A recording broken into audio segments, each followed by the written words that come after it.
Hello and welcome everyone to Antiku Presents Let It Ride number 72. My name is Tartarus and I am going to be your commentator tonight. Solo, as I tend to be, carrying this whole operation on my back. You know the vibes. What's up, what's up? How are you all doing tonight? Hope you're well. Let It Ride number 72. God, what an operation. We've been doing this shit for way too long. Hope everyone's well. Another intermediate bracket for us all tonight here in OCE. And I'm keen to see what we got going on. 26 participants tonight in our bracket. On the smaller end of things, but some serious heavy hitters in tonight's bracket. Hi Jade, hi Raylan. Let's have a look here. Number 1 seed by the looks of things. Bread, followed by Hermano, Violet, and Arya Shark and Fart Apple. All of them pretty serious players right now. But right now, we're heading into our first stream game. Twitch TV's own Alistair BL, known Milia player, up against single-celled Unica player. Not one I'm familiar with, but I've seen Alistair around before. We're getting into game 1. Milia and Unica. I'm curious to see what single-celled brings to the table here. We don't often get to see new, upcoming sort of Unica players too often. We see Maya, Smile from Up Fire. I think they play quite regularly, and a big counter hit 5H here for Alistair.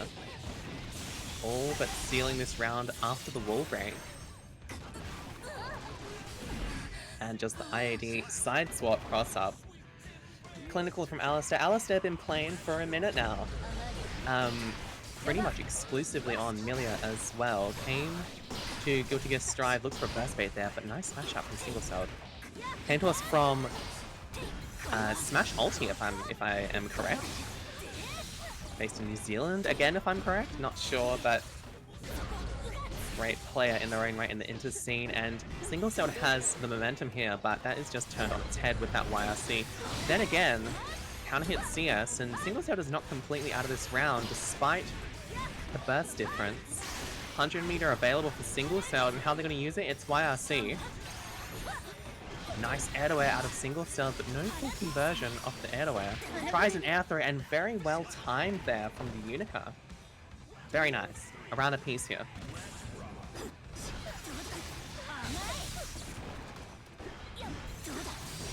Alright, here we go. Stuck in the corner again. Pressure's on for Alistair. Gets opened up by the fast slash, and burst is forced out.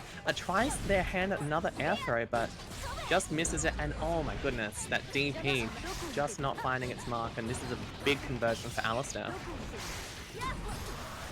Page disc and side swap as well, but put yourself in the corner, get hit by the disc. Slight health advantage for Alistair, and baits out the burst. Classic Milia route. Game 1 over to Alistair BL. Nice stuff.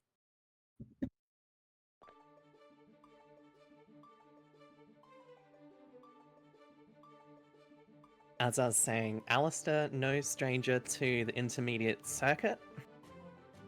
Plays every now and then, when he can. Single-celled, on the other hand, new face.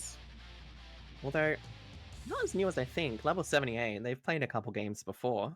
I think I'm level like 100 on Chaos, so single-celled must be around. Just be playing the video game semi-regularly. Good little conversion, but your 5H gets interrupted by Alistair. Both bursts off now in this game too. What's it gonna be? Yup, side swap with that turbo fall, but no proper conversion. And finds another opening here. Tries the DP for trouble, but Capel, kind of the DP stuffer, if you will. It's just a simple bread and butter for Alistair to take that round. Looking at the resources here, single-celled, building a bit of risk, and has half burst, finds a counter hit, has the health advantage now, and a meter advantage as well. About Alistair trying to escape, finds it. Same side low. Takes them all the way to the wall. Haircar to boot and H-Disc as well, but just gonna let that one chill for a sec. Capel, I think Alistar was trying to bait out the burst there, but doesn't find their mark. Instead, single cell, yes, again, baiting for the burst, and it's run up throw. Oh, wow. Turbo fall. Just at the right angle to dodge that super attempt. 2 games up for New Zealand's owned Alistar BL. Does anyone know what Alistar plays in Smash? Or if Alistar plays Smash anymore? I was watching a Smash Ulti video today, and I was enjoying what I was watching. So, single-celled. These games, look, it's 2-0, but it's honestly not that disparate. What's the word? Disparate? The lead is not as big as the set suggests, to be honest. Single-celled is finding openings here. It's just a matter of, yeah, no, that DP over-reliance. Just about to mention, Alistar's really calling that out with a lot of precision. And single-celled is paying the price. Also, single-celled maybe not getting the most out of their conversions too. Fast slash is fine there. Air to air, that's good air game from single-celled, but just kind of wanting to see a little bit more focus on the ground game. H-Disc and just another opening. Alistar is on set point now.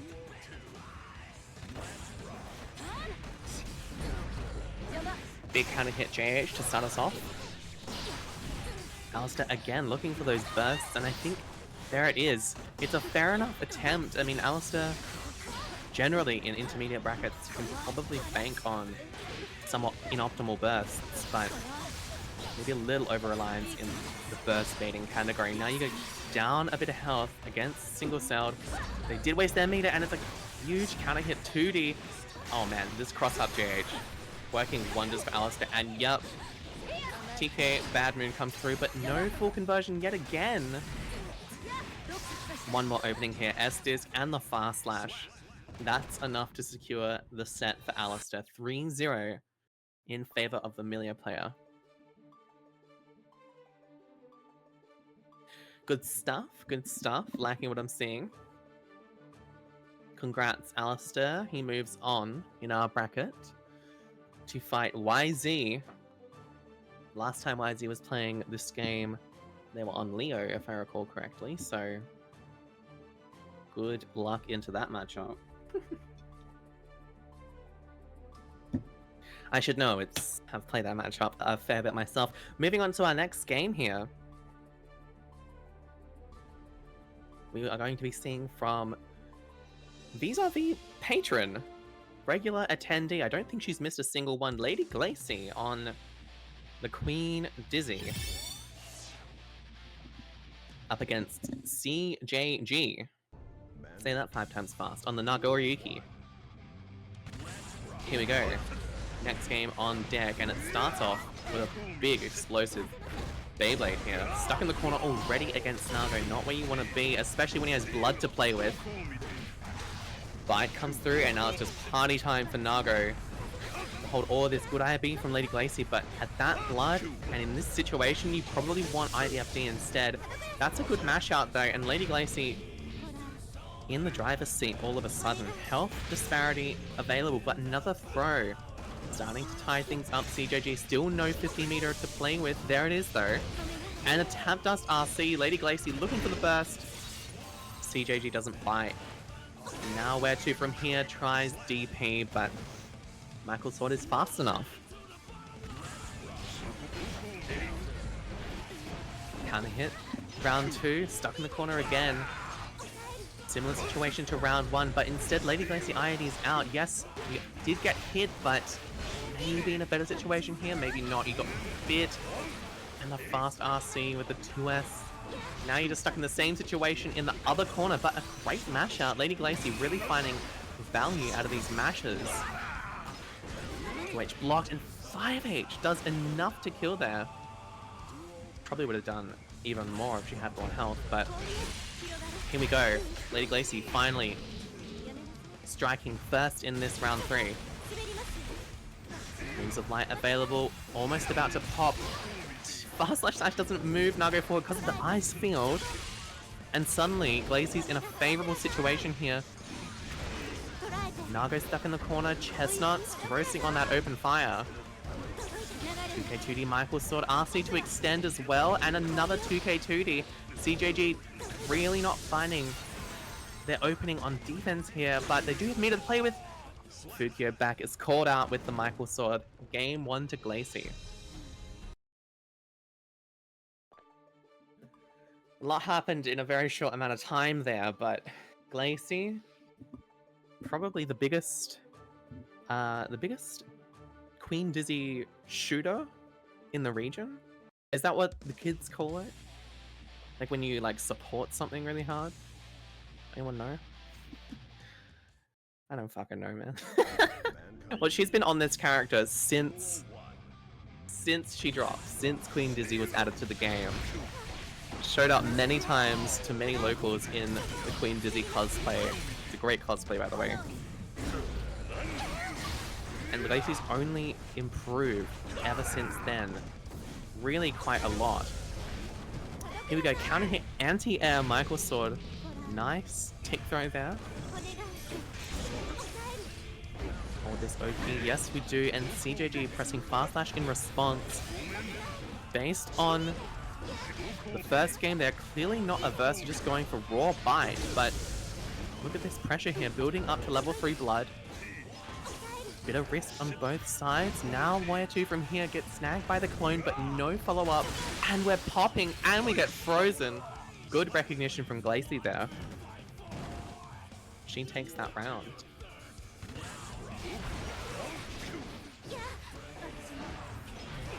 Stuck in the corner again, but again, Glacey knows exactly where to mash. DP2 does find an opening, but doesn't amount to much. Big counter hit here, and it's just a bite. Yep, very nice. Counter hit CS, and that definitely could have routed into kill there, but nothing another 5H can't handle. CJG trying to put themselves on the board here. Seemingly they can, but it's just a matter of navigating Glacey's offense. When she gets the opportunity, Charged Dust comes through, and yeah, we've got those combos, baby. 50 meter available as well. Gold Burst is petered out. Bursts traded. Frozen though, and we have 100 meter. I think that was Glacey trying to input the 100 meter super, but there it is, counter hit 5H. Where to from here? Just a run up throw. Damn. Glacey. Not messing around. Up 2 games over CJG. Very nice.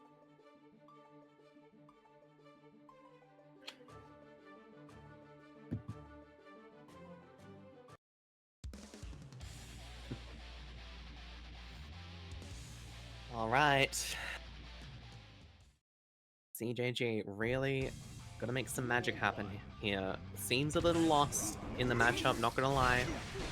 Seems to be relying on Nago's sort of base offense against most characters, which is fair enough. It is very strong offense. Oh, just mistimes the bite. The right idea, but just a slightly wrong execution. We are really low on health for Glacey though. Double CS, 6H. Yeah, I was gonna say Nago just has to sneeze at him, and that'll be the round. That's fine. Very Nagoriyuki sort of round. We've all come back from worse. Tries a tick throw there, but CJG ready for that one with the backdash. Nice counter hit Fast Slash, sending him through the wall. No routing into super, but that's fine. We can work with what we've got. Level 3 blood and almost 100 meter. But we get snagged by the icicle, dude. Oh my goodness. Have we already input throw? No, we haven't, but a very good fast RC from CJG. He's safe from the assault, but the tap does RC. Glacey, so aware, so ready to use an excellent tool such as that. Oh my goodness. Almost couldn't tell who got the round there for a second, but yes, it was Glacey who won that one for Michael Sword. Burst already off deck, trying to build up that blood, and Burst gone from the other side as well. We are constantly getting snagged. by these icicles. Tough out here. Can't go forward because of the ice field, but a jump forward instead. That's a good adaptation by CJG. Oh goodness. Again here, Lady Glacy getting so much value out of this. Your mix is interrupted though, you get thrown. Going into the post-wall break situation, roughly equal burst, but huge meter advantage for Glacy. Tries that Beyblade and finds the counter hit. Close slash, full charge dust, and another close slash. That is CJG on the board, winning game 3. Very nice, very nice.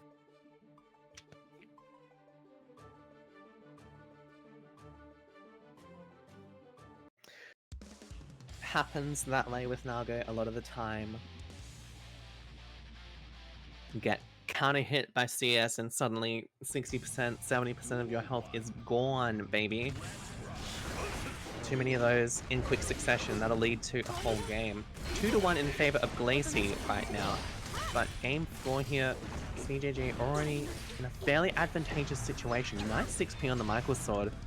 Recognizing that Glacy's really been over-relying on 2k2d Michael Sword, but oh my goodness, in a situation where CJG was kind of on the back foot with that whiff fight, makes it into an advantageous situation, and there it is. Round 1 to CJG, very nice. This could be the start of a reverse sweep here, 16th round start. Huge confidence out of CJG right now. Half health gone. Glacy is going to have to fight back, maybe take a few more risks in trying to stifle this Nago's approach, but man, Clone, it's just too strong. CS into the immediate super. Excellent recognition from CJG to deny the burst.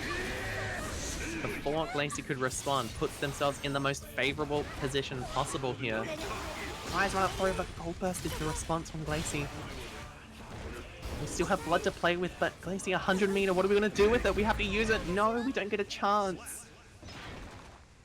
And CJG tying it up. 2 games apiece here for both players.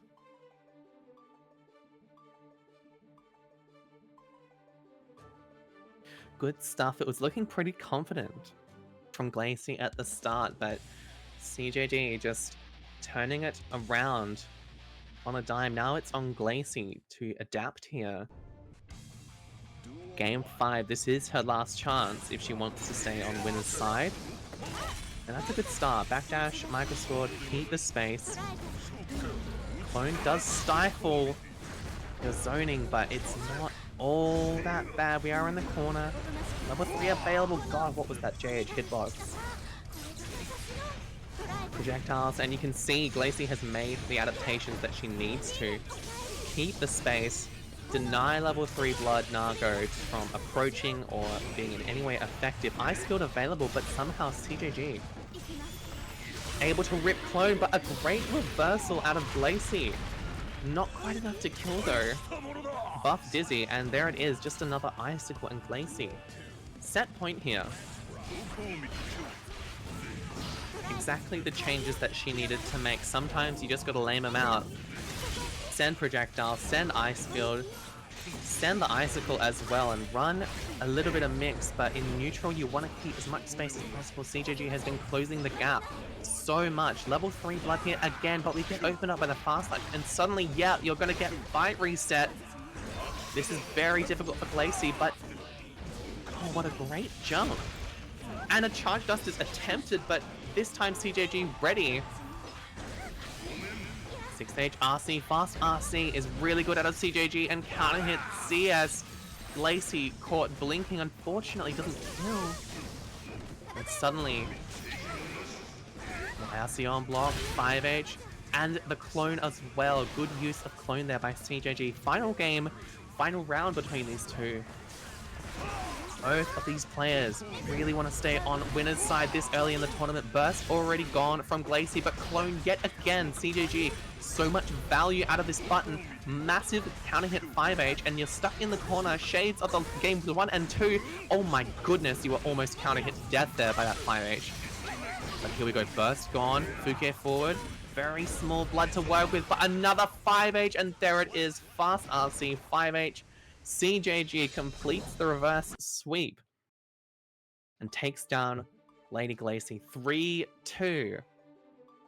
Really impressive. We don't often see reverse sweeps like that in an intermediate setting, but CJG, they just locked in, baby. Very impressive stuff. Well played to Glacy as well. Really impressive stuff from her. We've all seen her on the come up for months and months now. I have no doubt she'll do well in losers, but for now, CJG moves on, and we all move on to our next game as well. If I'm correct, we're going to be seeing from Fart Apple, the ABBA player, notorious intermediate ABBA, up against Victoria's own Chadwick Prime. One of the few Johnny believers in the modern age. Super passionate about the player, super keen on taking this character to the next level. But Fart Apple, they are a pretty serious opponent, despite their name. I've seen them play against me and also Amira, and they've taken a few games. They're pretty serious on this ABBA, I'm not gonna lie. Keen to see how this one plays out. Johnny and ABBA. Interesting matchup. Here we go, game one.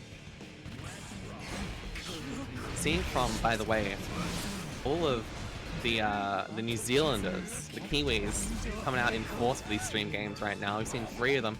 Great back throw by Chadwick Prime, calling out Jealous Rage offense.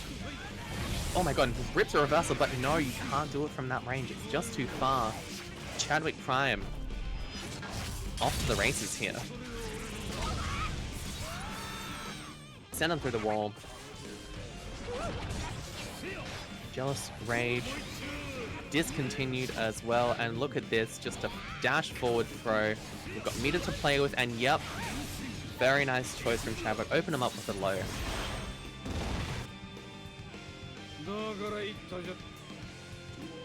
Chadwick probably feeling himself after that round, very nice. And I was going to say about this matchup, this is a tough one, I think, for ABBA in a lot of ways. Johnny just so good at controlling that mid-range space.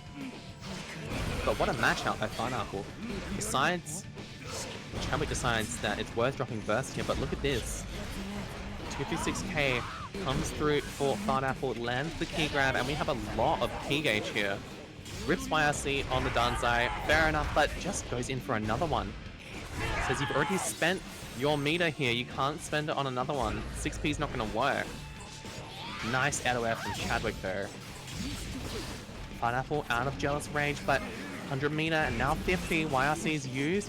256k not RC. Fair enough, and very nice dash through there by Fart Apple. Oh my goodness, Chadwick ready for that throw tech though. And a big jump in counter hit here. Sends the Joker trick through the wall. Fart Apple still with burst. And drops it for that gold burst, but a counter hit K-Fighter into the Joker trick confirmed. Very nice from Chadwick. Clinical out of the Johnny player. Game 1 going over to Chadwick Prime.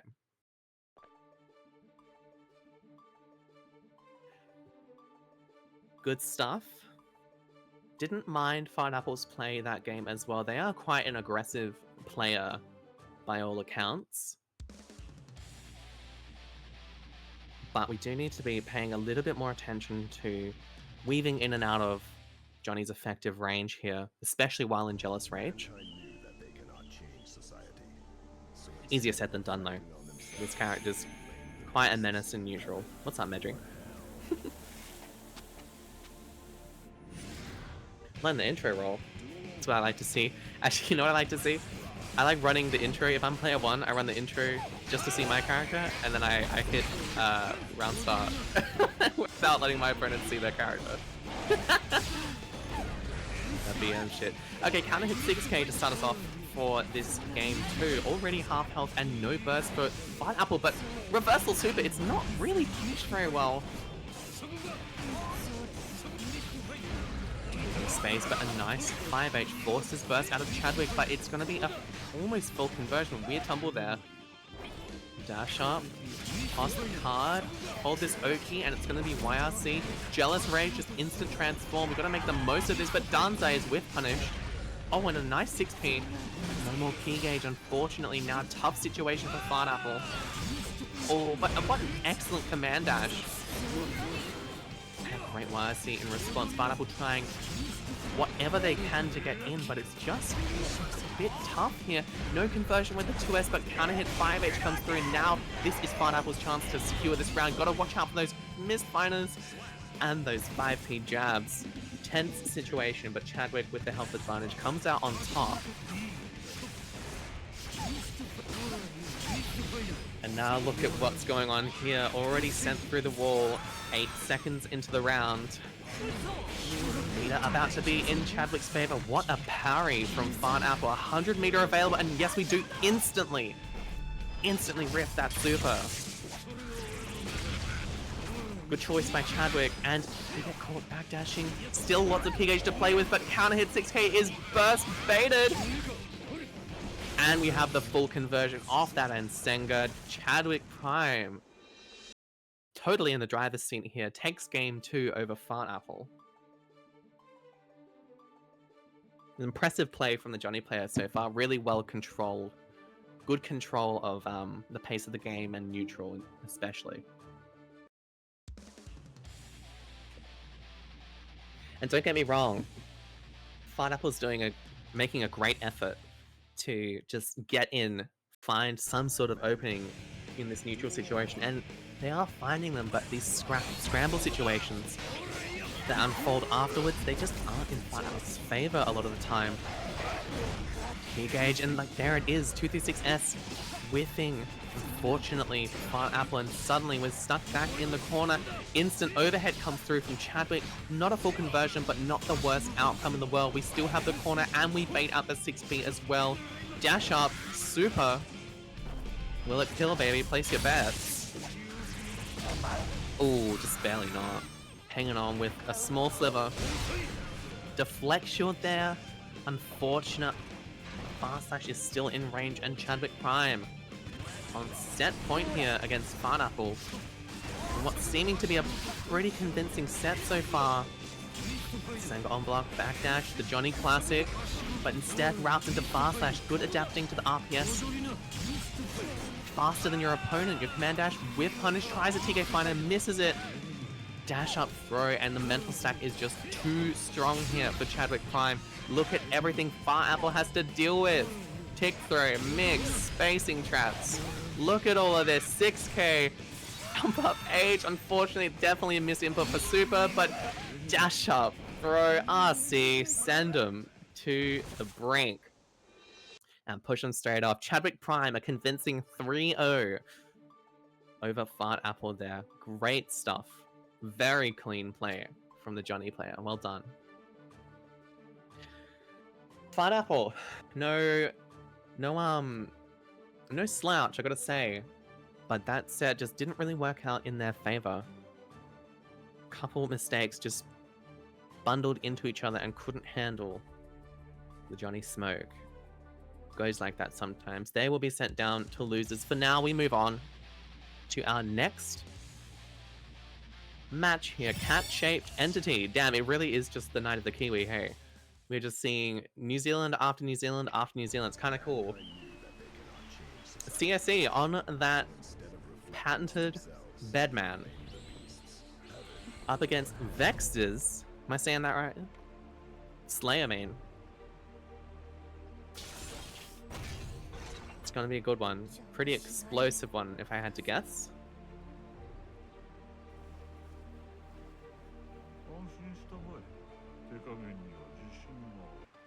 I'm not gonna pretend like I know anything about this matchup, but what I do know is we're gonna see some crazy counter hit combos. Here we go, game 1. Vexus versus CSE. Both bursts off the table already, 10 seconds in. Roughly equal meter situation, but Vexus, very quick dandy step.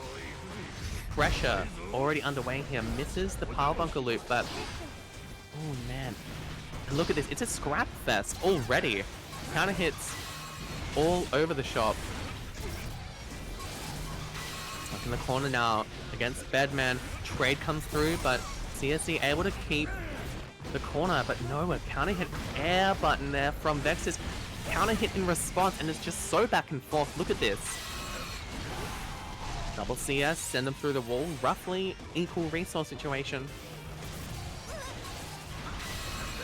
Tries to engage here, cat-shaped entity. 100 meter available. Are we going to see maybe an install perhaps? Do we have time? No. We'll use their better judgment for an air to air. JS. CSC up around. And Bedman is one of those characters that can feel really overwhelming if you don't have much mashup experience. This character, there's a lot of visual noise, there's a lot of stuff just going on with this guy. It's hard to keep up sometimes if you haven't played at least a couple games into them. Nice air away from Vexus, but no conversion off of the JK, unfortunate. And CSC making really good use of this JS button. Great block on the overhead. Oh, and the super comes through too. Does that interrupt? No. It's a clean hit from Vexus, and maybe, never mind. CSC just ready with that wake up throw. God, what a fast game. Game 1 to cat-shaped entity. Holy smokes. That was actually just like, just pedal to the metal, frame 1. It's what we like to see here in our Let It Ride bracket. But yeah, Bedman. Bedman pressure, it's tough out here. I play a character where I don't have to respect it, so I don't really know what that's like. But Slayer, limited movement options, limited options in neutral as well, does have to be quite accurate against Bedman if they want a chance. Kara dash or jump forward, it's not going to work out for Vexus again, and suddenly a third health here. Nice jab, and just bursts out of that pressure. Wasn't even in hit stun, just doesn't want to deal with any possible openings from Slayer in the corner. And look at this, counter hit 2S, I think that was. And a counter hit CS, court mashing on Wake Up. CSC takes that round. Momentum still in the Bedman's favor. Oh, and look at this. Very nice conversion from Cat Shape. Stuck in the corner yet again. We get opened up on the error. Oh, but what a mash out. It's not going to amount to much though, because look at this. Still stuck in the corner. Double overhead, triple overhead. Deflect shield there at some point. Don't even know which player used that one, to be honest. Pile bunker whips. And look at these overheads. Try this mix, but it's mashed out. Fastest hammer, no, I mean, what's that called? It's late or something? Bump ahead? I think it's called It's Late, and the burst gets faded. God, I barely have time to commentate. Game 2's already done, cat-shaped. Just the better player in the scramble. High as It's Late, low as bump ahead, thank you. Yeah, this is just so back and forth, and Catshape was really running some pretty intense mix mid-screen in that last round we saw. Nexus was mashing at the right time, but just a bit concerned that it might be compromising their gameplay in other situations, particularly on defense in the corner. We'll have to see how Nexus adapts if they do. Air-to-air comes through. Master's Hammer available. Burst, very favorable for cat-shaped entity. The 2H for their trouble, but it whiffs, and 6H comes through. Massive counter hit 2 through 6H. Does force out the burst from Vexus. Oh, and a nice counter hit 2S. RC into the throw. Look at this. And another one. 2S bite. That's the Slayer classic, baby. Pile bunker, no loops, unfortunately. Rips reversal here, but Vexus out of range, but not in range to punish. Difficult out here, now stuck in the corner. YRC drop, counter hit 2H. Pile bunker again. It's just not enough to kill Airware in CSC's favor. RC as well. Gotta hold this pressure. Good choice by Vexus just to keep blocking, and yep, strikes at the right opportunity. Great patience from Vexus there. That's what led to them taking that round in a difficult scenario. Big counter hit CS comes through. Pile Bunker, no wall splat. It's late. 2S runs the pressure loop. Bursts out of the potential Pile Bunker loop here. And wow, look at this jump and counter here. JH Pile Bunker whiffs, unfortunately. This is CSE's way back into the game. Whips, doesn't go through the wall, and it's going to be double jump out and the P Dandy Pile Bunker. Good lord. It's not going to be a 3-0 this time. Vexus on the board. Finally able to convert a bit more off of these openings. That really is critical on Slayer. Obviously critical just in general in the game, but Slayer gets so much value off of counter hits in this game, bit disproportionately compared to others in the cast. You really got to make the most when you find an opening counter hit. Game 4 here. CSE playing a bit more of a reserve neutral, just a little bit. Look at this, trying to keep a bit more space, and Vexus trying to close the gap in return. Now look at this, 2S fight, CSE not ready for this again. Been represented, I think, 3 times now. Wild Assault was tried there, I think maybe a misinput. Jump, stuck in the corner again. Vexus has shown the patience they need to just block and escape the corner. There it is. Your backdash gets called out twice though. 6H, good blocks here from Vexus, has the reactions necessary, but 2H is just a bit too slow there when you're up against Bedman. Stuck in the skies a lot of the time. And CSE on set point here against the Slayer player. Wild Assault round start is the choice. Doesn't work out, and look at this, counter hit 2D. No full conversion, 5k whips, but we find another knockdown. Safe string ender, tries an air-to-air for their trouble. CSE is keeping Vexus stuck in the corner, and the 2H will find an opening here. Keeps the corner, tries an overhead, but Vexus ready to mash that one out. They've shown that they are able to do that quite regularly. Pile Bunker finds its opening here. No loops, unfortunate, but look, you're stuck in the corner. Send them through the wall. CSE almost with 50 meters to play with. Rips burst in response, tries to keep the advantage, but suddenly Shoes on the other foot here, finds a knockdown. I'm going to be RCing this. 6H, 236H, not enough to kill. This is Vexus' chance to stay in this game and in this set. BRC is the choice, but it's just a simple air-to-air JP. And cat-shaped entity. Keeping the flag up. New Zealand wins that set 3-1. Very nice stuff from CSE. Vexus making the adaptations that they needed to in that game 3. It was good to see, and tried to carry that through game 4, but we saw Cat Shaped just try and recalibrate neutral a little bit to be a little slower and stuff a little bit more of Vexus's approaches. So they didn't get that value off of any openings that they found. It was good stuff from Cat Shape. They move on in the bracket.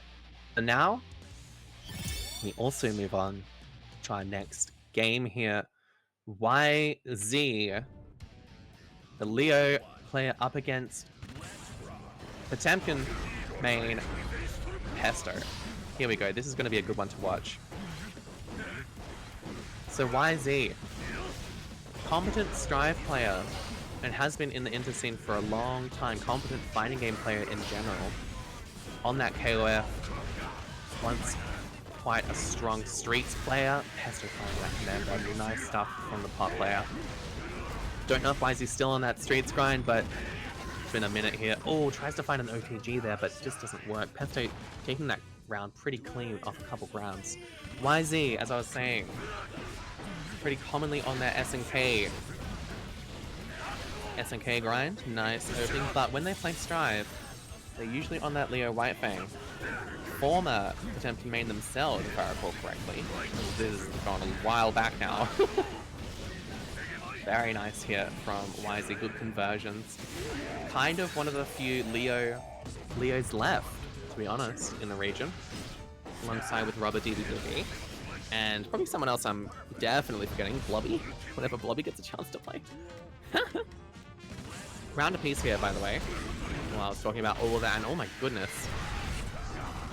The break into the Potemkin Buster, finds another knockdown. You're in the corner playing strike throw with Potemkin. And Pesto does have something of a reputation, I think, as one of the more fundamentally solid Potemkins in OCE, if I recall. Back turn pressure, gets opened up with the overhead.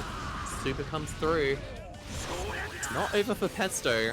This is Pot we're talking about, but... Oh, counter hit CS. No jump cancel, no RC, but it's going to be counter hit 5H, and that's surely going to do the job. Send him through with that back turn super. Game 1 to YZ. Yeah, as I was saying, Pesto, one of the more fundamentally competent Pot players, which is always a nice treat. Much more focused on that strike throw game than any sort of shenanigans with counter hits or meter usage. But YZ, definitely no stranger to the strike throw game, especially on this character and with his history of fighting games in general. Alright. Round 2, starting off with a dash forward flash kick. Alrighty. YZ in the driver's seat. Never mind. Back throw comes through. And yep, you can't be flash kicking at that range, unfortunately. It's a tricky one in this matchup. YZ rips burst, and it does actually work, fortunately. H-Boom is called out, and BWA, yep, you're going to get grabbed. Not going to do too much damage, but it's enough to make you worry. Yeah, great mashup by Pesto. Garuda comes through. That's not Garuda. That's Giganta. Dude, I always get Giganta and Garuda mixed up on comps. My bad. One of the more competent Pot players. That's what I meant in terms of strike throw. There's plenty of competent Pot players. Anyway, flash kick is baited, but we're going for a 5p punish there. Not really optimal here from Pesto. That's unfortunate. 2k6p also not the route, but an air-to-air, an anti-air rather, and see you on the other side. Hold this heavenly. Game 2 to Pesto. Good stuff.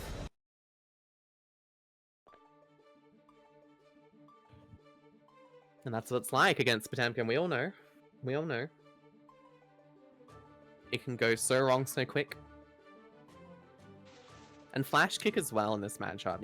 It's a tricky one, right? Because if the Pot is representing a lot of strike throw, it's, you know, maybe a bit more ideal to lean on, but Giganta being a projectile and all sorts of setups that Pot gets, it is a tricky call sometimes. You got to be really conscientious with your flash kick usage. Here we go, H-Boom comes through and it's flicked yet again, and oh my goodness. Nice Potemkin Buster there from Pesto. Nice mashup from YZ. Rips the cross up. Dance cancel throw. Another one to boot. Resources available. No, get back thrown yet again. YZ not perfect with these meaties. It's 2D RC and a good burst from Pesto. Resets neutral here.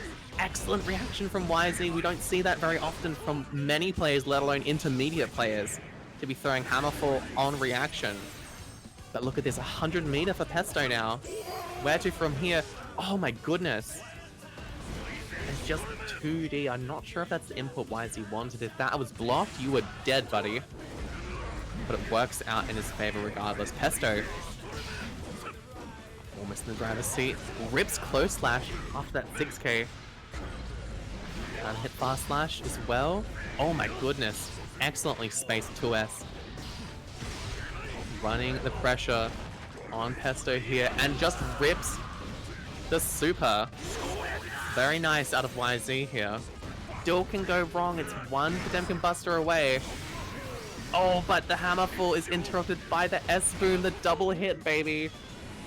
The Leo classic. Send him through the wall. YZ fighting back.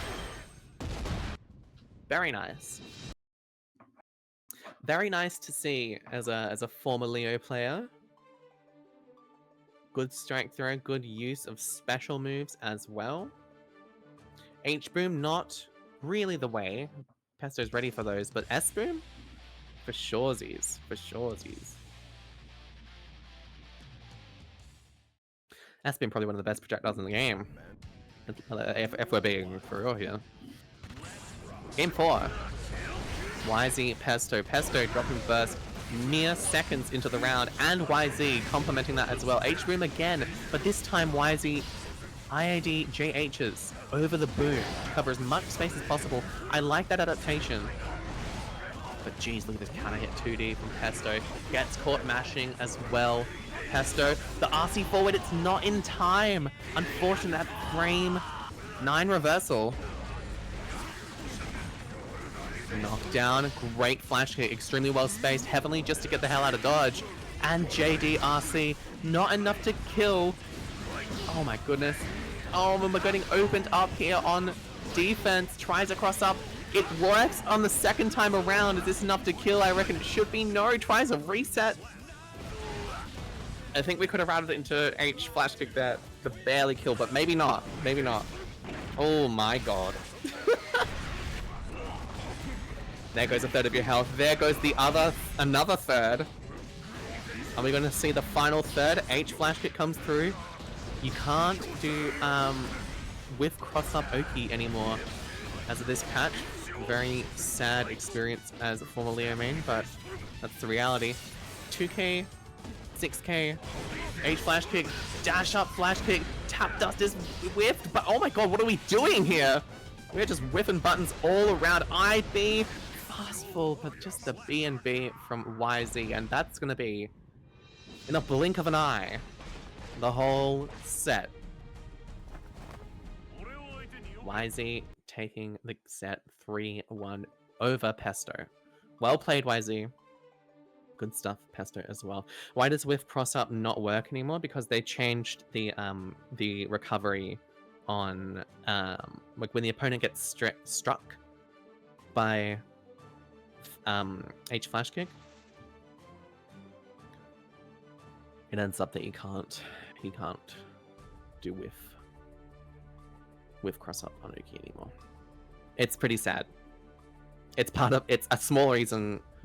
Well, that change is symptomatic of like a small part of why I left the character. Cause Arxis just wants him to be like a 2k 2D bot now, which stings. Anyways, here we go. Repeat performer CJG Nago clearly made it further into the bracket here. Good stuff. Looks like they've had a 3 over Ginginis, and now they've got their work cut out for them against this bracket's seed 2, Hermano. Strong Soul / Kai main, if I recall correctly. Great fundies on this guy. Nice tick through, good tech from CJG, but Hermano's a really serious player here. CJG will have to play quite accurately if they want to take this set over Hermano, even a game. Look at this, the confidence just to do run-up throw here, and the Bandit Bringer as well. Vortex just holding onto the burst. I actually don't mind that choice from CJG. There were chances, but better to just have 100% burst compared to your opponent's 25% going into the next round. Oh, tries a meterless bite, but look at this, the blood is piling up, barely not popping here. Vortex, good conversion here from Hermano. And the BRC overhead here. That stings. 6H finds its mark though, and that's a good sign for CJG. Oh, and a very good bait on the DP. It's a brave attempt in the RPS there, but oh my goodness. 6H, yep, it's baited after the RC. Very nice recognition from Hermano, and god, that was already 2 rounds. Man, this is like the 5th set I've commentated, and it hasn't even been an hour. That's so good. I'm gonna say that, and every single set in top 8 is gonna go to the like final game, final round.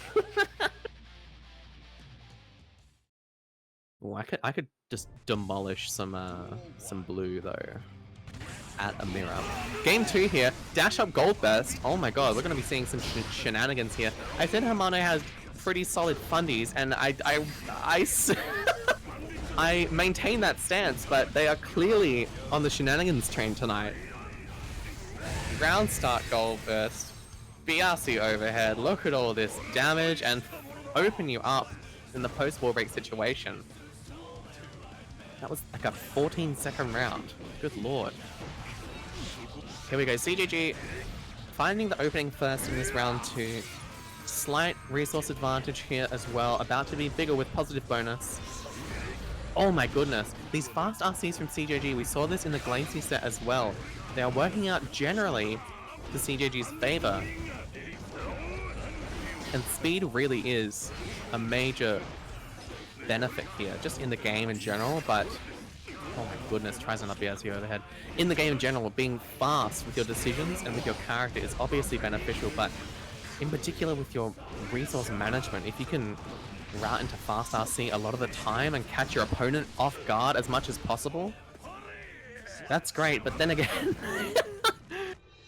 Hamano might just run a train down those railroad tracks and take game 2 by force. Very entertaining Soul player, I gotta say. Hamano is one of my personal favorite intermediate goers. Also does well in open bracket, to my recollection. I think they played pretty well had a pretty good run last night in the open bracket. Here we go, game 3, CJG. They do have the competency to take a round, even take a game off Hamano, but they really have to string it together a bit more, and this is not, you know, quite the same situation as being on defense against Queen Dizzy in Lacey, but Soul Bad Guy really demolishes bad decisions on defense. Almost like no other character. Maybe Pot and Naga are good examples of similar characters that take such advantage of defensive mistakes, but look at this, the shimmy and the RC, look at this, 2 mistakes in a row, called out by Hamano, Kara DP to boot, and look at this. This is what just 2 mistakes causes you, and now Fukia back clone, and yep, we're popping here.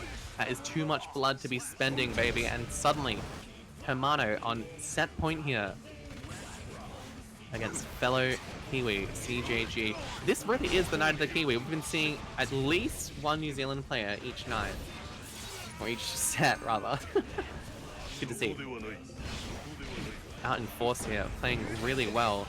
Nice IBFD on fast slash, and another one to boot. Hamano so consistent with those. Rips a burst, doesn't want to be stuck in the corner, but look at this. Clone comes through. Hamano so consistent with those IBFDs. Really impressive from an intermediate, quote-unquote intermediate player. IAD raw throw. YSC is spent, and we get shimmied again, and another one, the same 2 sets of mistakes in a row here. Completely taken advantage of by Hamano. Hamano just got the full download on CJG's habits right now. And look at this, just playing out of range, but finds an opening with that 2S 5H. Level 3 makes it combo, and that is really a fortunate round for CJG. Really critical out of the Nago play, and finds an opening. Slightly delayed CS. Hold them in the corner. Yep, 6S is interrupted, and it does force the burst out of Hamano. IAD forward. Tick throw as well from Hamano. The bravery here from the Soul player, going for raw run up throw yet again. YRC in the corner, clone is ripped, but it's just an air counter hit button here from Hamano. Tries a shimmy for their trouble, but CJG not biting. This time, gets sent through the wall. Burst available for CJG. How are they going to use it? Huge counter hit 2H.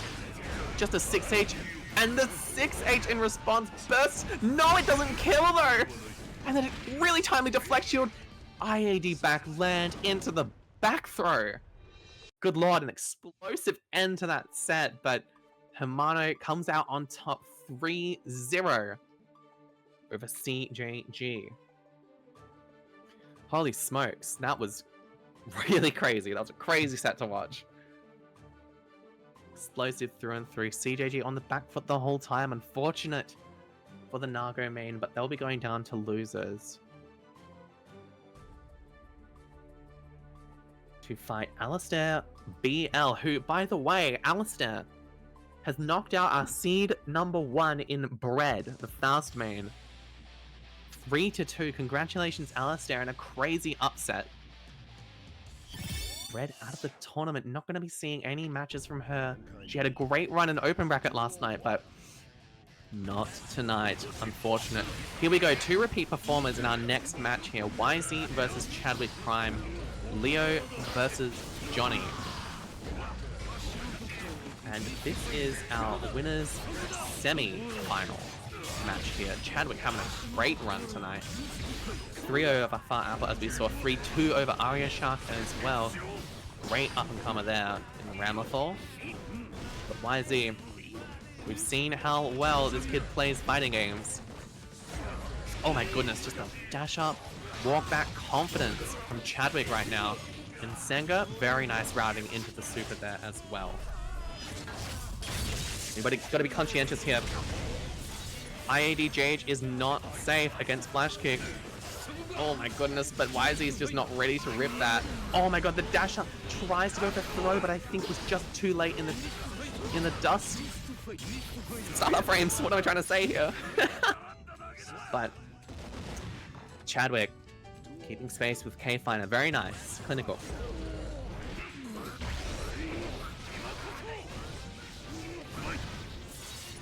Fight comes through. Round about a 3rd health. Nice dash back there from Chadwick.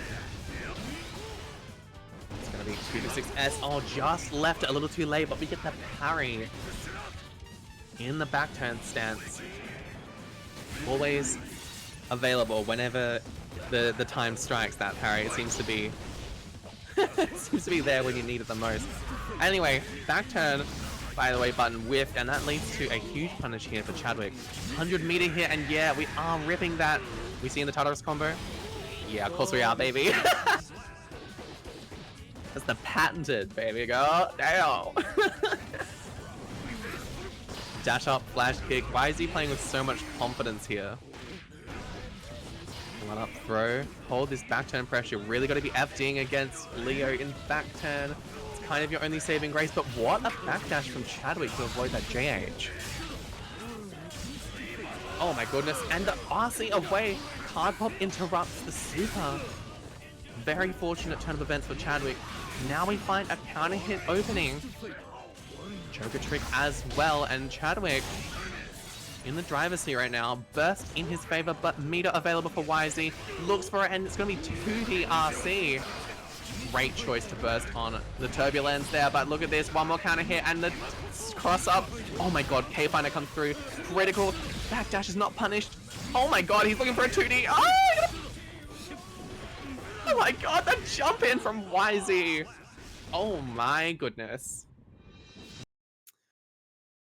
Crazy end to that set. YZ stealing it away with a sliver of health over Chadwick. I think we're in for a pretty serious set here. Chadwick playing really well tonight by the looks of things. Saw it in their set earlier tonight against Fart Apple, and now seeing it going toe-to-toe with YZ. At this stage, something of a veteran in the OCE fighting game community. IAD comes through from YZ. 2S tick throw, that's a classic. That's a classic. Holds onto first here on the side of Chadwick. Don't mind that choice. It was a tricky spot, especially if YZ is looking to bait. Free stance cancel. Here we go, 100 meter here for YZ. Looking for that dash 2D RC again. Super comes through, but we can't be spending it like that. That's just a little too overconfident.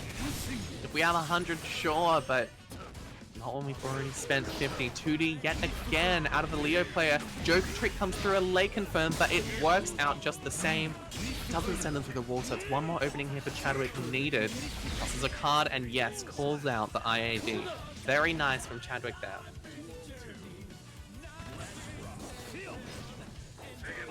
Here we go. I think YZ has been, if I can offer a little bit of analytical commentary, just a little bit too much time in the air. Just a little too much confidence on offense. Oh my goodness gracious, but when your opponent is making mistakes like that, hard not to feel confident. 2D, punished with CS. Good stuff from Chadwick. It's going to result in quite a lot here. Up in the corner, 2D reversal tried yet again from YZ. This is really... He's dying on this 2D hill, baby. And the flash kick, it's well spaced from Chadwick.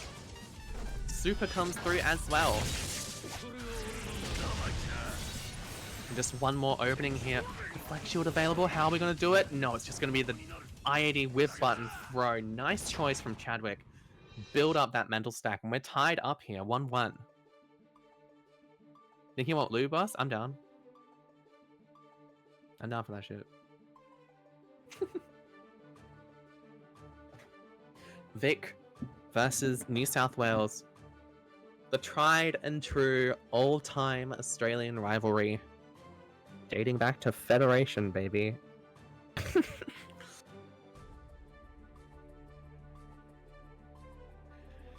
Chadwick. Really on the ball tonight. Nice to see. They've been on the up and up, seeing them at Vis-a-Vis lately. Vic locals. Great stuff. And YZ pulling out an old main. This is an OG pick for YZ in the gold Lewis. Let's see what they bring to the table here. I'm curious to see. YZ is clearly they're more confident in the Goldie against Johnny rather than the Leo, and I don't blame him, but it's going to be a huge change of approach here. Chadwick, very nice air combo there with that double JK. I love that.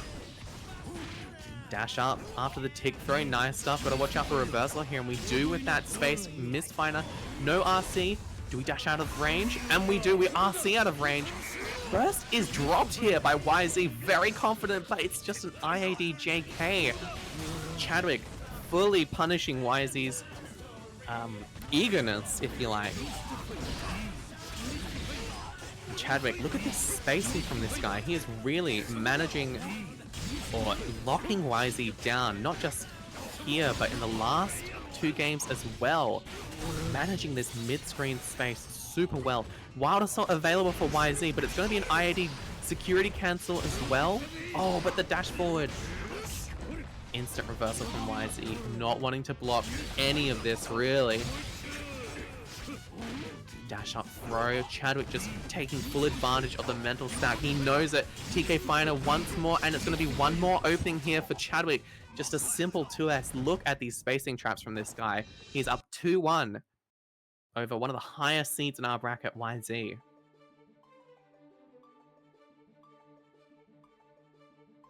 Very nice to see. Very nice. And Chadwick, you know this guy's been grinding the game. He's been on that. Plugging away on this Johnny. When most players have sort of left him behind. Johnny used to be one of the most popular characters in the region, but after Arxis gutted him, few remain. Chadwick, one of the last championing God, is that a word? Championing.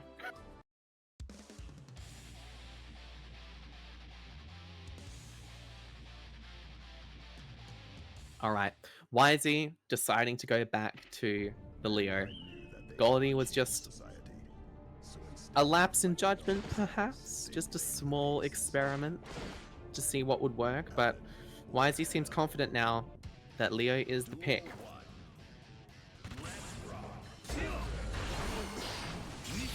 Here we go. First gone for YZ already, and now a not favorable situation. Delay flash kick here from YZ. Good adaptation, but the second cross-up is thrown on reaction. Very nice from Chadwick. Gotta be consistent with those if you really want to punish a risk-taking Leo. Look at this. Chadwick is just completely in control.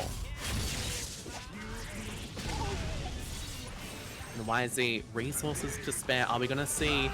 No, we're not gonna see anything actually. We're just gonna see another counter hit from Chadwick.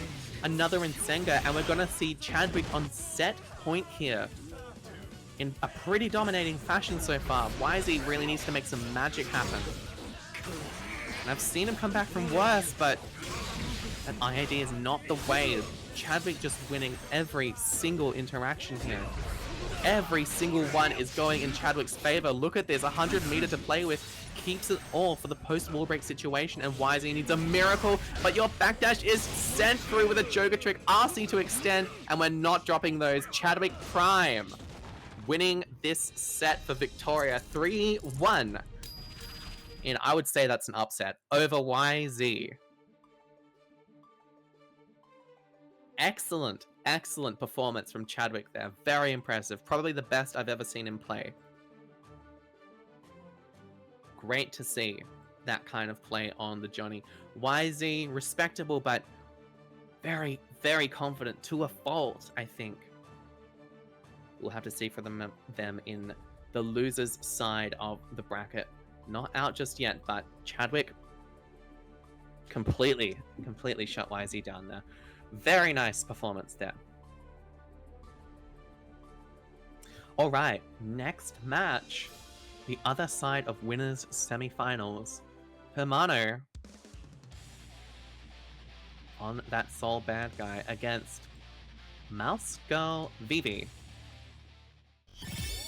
A random select player if ever there was one. Tonight it's going to be the Unica starting out. I say random select, primarily Bridget, but she plays all sorts. She was playing Venom last night. She's playing Happy Chaos. It looks like Unica is the pick for this set into Hermano. Have to see how we go. Hermano's going to be taking major advantage of a lack of character familiarity, gotta say. And look at this.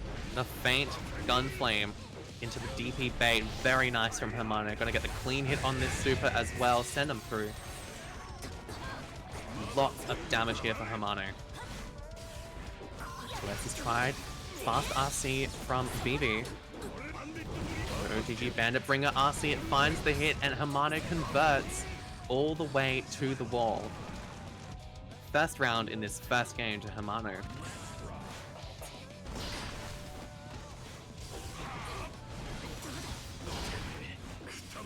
Trade in Vivi's favor. Burst. Slight disadvantage for Hermano, and now a health disparity. Overhead, it's punished with run-up throw. Actually not technically punished, but punished enough.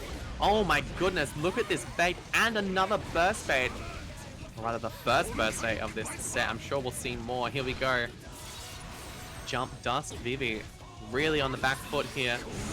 Oh my goodness, and what recognition from Hermano to rip air DP there in response to the strike startup. Hermano just absolutely plowing their way through this bracket. Faster than I can even commentate it. Game 1 to them.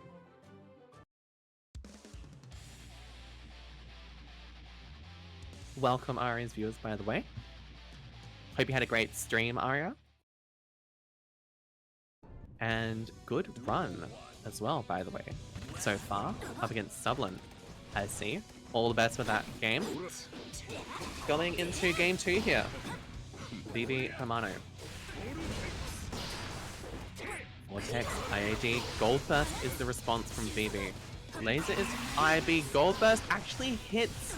Vivi not ready to block that one on the correct side by the looks of things. Great 2K2D from Hermano, and a backdash BRC. Hermano's so consistent with this. And the full extension in the air as well. That was sick.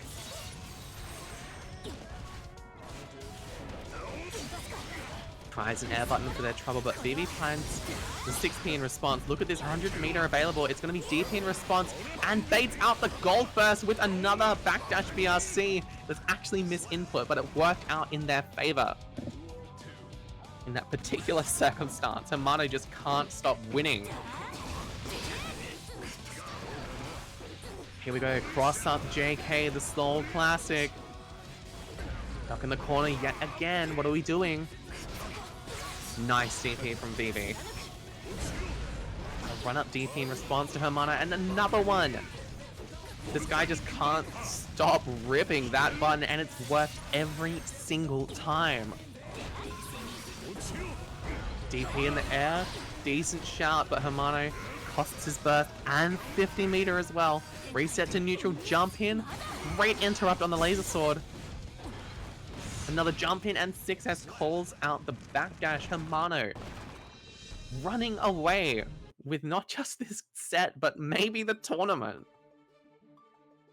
Game 2 to them.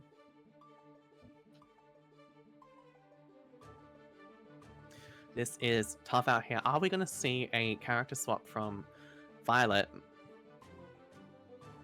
We will have to wait and see, but something tells me. Yup, there it is. Bridget coming out. This is Violet's main character, so to speak. The one she's put the most time towards. And the one she's the most competent on, I would say. Vivi's gonna have to really lock in really quick if she wants this reverse sweep. She's done a number of reverse sweeps in her career on this character, in being a multiple character main, but this is a tough cookie for an opponent. Here we go. Game 3 here. Hermano's still on that soul. Vortex whiffs, but DP on that resulting RPS. Backdash BRC. Violet saying, whatever you can do, I can do better. But look at this. You lose the 50-50s, run the strike throw. YRC is the response from BB. Oh my god, and Scoot not punished by Hermano, so instead BB gets the throw afterwards, tosses the yo-yo, sends them no wall spite, unfortunately. Not sure if we could have routed into that, but it's no matter. 6P counter hit comes through. And Hermano, as much as I'm saying BB has to lock in here, Hermano has to do the same, right? Brand new matchup against a player who is much more comfortable on this character compared to the previous. Hermano's got a lot of work cut out for them, and it's looking like Vivi is already setting the tone for a possible 3-0 reverse sweep here. Look at this, full extension. This drops, unfortunately, I think. Hermano has to punish, and 6H decides that their only punish available. IAD forward. And where to from here? Bandit Bringer RC. Oh my goodness, just barely in Hermano's favor here. Rips the burst at the most opportune moment, but 6P again from Vivi closes out that round. Vivi on the board with that Bridget. Very nice.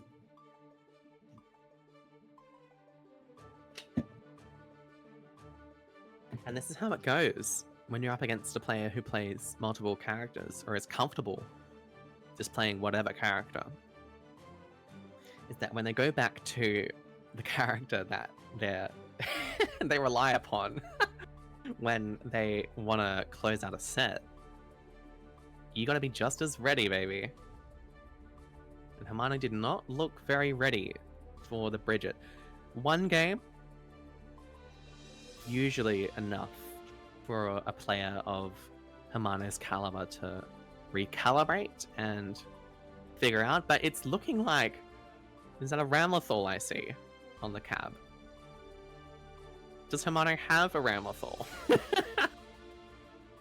I had no idea. I thought they were a Sol and Kai player. I thought they were like Michael Mids and Freddy Fundies. Looks like they do have a Ram, level 106. Didn't know that.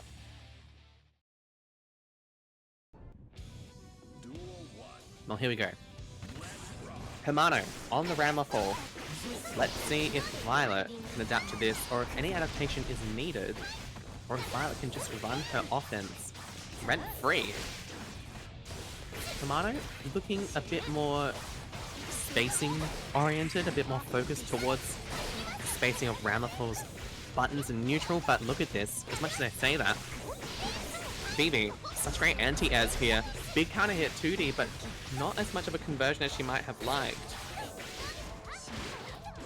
Dash up throw, charge dust, and Vivi is running away with this set in a way that Hermano might not want.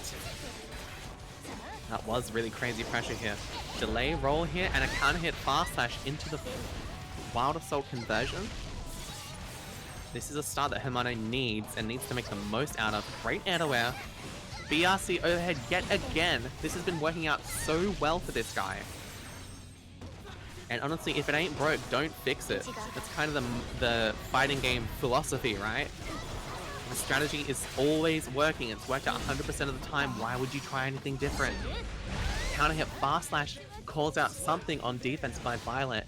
And Hamano fighting back on set point here against Vivi. This Ram pick might be exactly what the Doctor ordered. But look at this pressure from Vivi, such potent mix on this character. And gets opened up by the overhead, hasn't been going for that JD too often. Nice little inclusion by Violet here, and suddenly you're on a third health post-wall break situation. Resources in Hamano's favor, yes, rips the YRC. No rock, no nothing. RC up, but we're just back to neutral here. Yo-yo toss available, we're looking for a roll, and there is the interrupt by Hamano. Great recognition from this guy. Send him through the wall. You gotta be watching out for this 50-meter usage though. Vivi's gonna make the most of it. The RC overhead yet again and bursts off the table. Scoot RC in response. All blocked, and the Rock the Baby is backdashed. Excellent reaction from Hamano, and this might be the exact, oh my god, situation they need. They've got 100-meter. What are they gonna do? DP on response. Monobato. No RGG though. I'm freaking out. Oh my god, and opened up with the low. Holy smokes. That was almost too fast for my heart to bear, but in the scramble situation, barely, Violet comes out on top to tie it up 2-2. Yeah, no 2G, come on, yeah. They might have, but nerves are high right now. People not really thinking in their clearest headspace in that moment.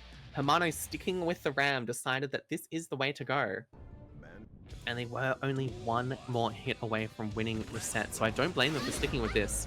But what a counter hit 2H to start us off in this game 5. Burst is gone. JD hard knockdown, looks for a DP or something, but instead it's delay goal burst, and Vivi now in the driver's seat. Running her offense, Scoot RC, but great blocks from Hamano. Rondo, jump, anti-and by Violet here. And look at this. Violet just playing so fast, but Hamano mostly able to keep up. And look at this. Health is actually in Hamano's favor here. Run strike, rips Monobato, but it's baited out by Violet. It's going to be a full conversion. No, we drop it on the CS. One more knockdown, and we do find another opening. Is this enough to kill? Probably not. Rock the Baby, never mind. Aerial Rock the Baby. What a buff for Bridget. And suddenly Violet is on set point against Hamano. Deflect shield in response. Tosses the yo-yo. 6P. Finally not getting completely called out there. JD comes through. Run out pressure in the corner. And run out throw here. Good for Hamano. Again, BRC over at 100% success rate with that. That's got to be the 9th or 10th one that they have done, and it has worked every time. Great conversion here. Run the mix. We block it. 100-meter available for Hamano, and we get a counter hit CS on the way down. And we are in final game, final round here. It could be going either way. It is anyone's game right now. A couple strong hits. Oh my goodness gracious. That Ondo hit was insane. 6P into the Wild Assault, confirm. Hamano, what foresight there in that situation. Hold this pressure, hold this sword, and the explosion. We get opened up on the overhead. 6H comes through, but it's not over for Vivi just yet. Meter situation in her favor. Got backswing yo-yo available, but Hamano's been blocking all of these. So much meter available. Rips Monobato, and it actually hits here. Full risk though for the Ramathol. 5k trade and the air-to-air trade. And Hamano, goodness gracious, takes that set 3-2 down to the wire. Really impressive lock-in from Hamano there. Caught off guard in that third game. Violet switching to Bridget, but managed to clutch it out, despite being on the back foot in quite a lot of situations there. Holy smokes.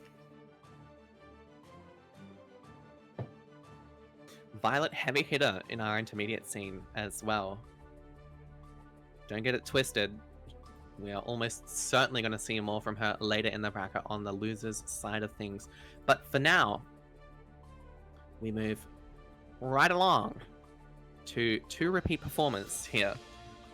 We are in top 8. If it wasn't clear already, we've just seen Hermano and Mouse Girl Vivi winners semifinals. Hermano into winners finals against Chadwick Prime. We'll see that later. But now we're on the losers side of top 8 here. Losers 8ths.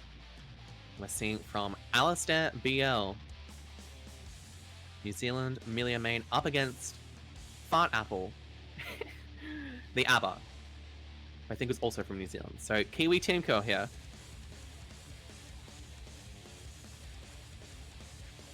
But congrats to everyone who has made top 8 so far. Pesto also on the losers side of things. Alistair having a great run tonight. Sometimes doesn't make it super far in brackets, but they are having a real stand-up performance here. 3-2 over Bread earlier, as we mentioned. 3-0 over CJG on loser's side, and now up against Fart Apple, the ABBA. Fart Apple having a pretty good run themselves. 3-2 over Catshade Entity. 3-1 over Glacy and Pyro. So these guys are putting in work tonight.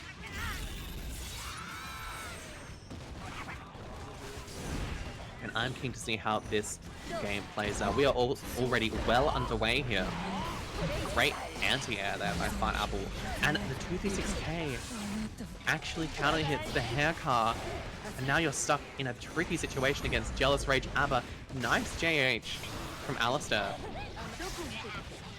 And we're getting a full conversion. Burst is gone. Fart Apple wants this round right here and now. Not much key gauge to play with. We do uninstall, but we find an anti-air in response, and there it is.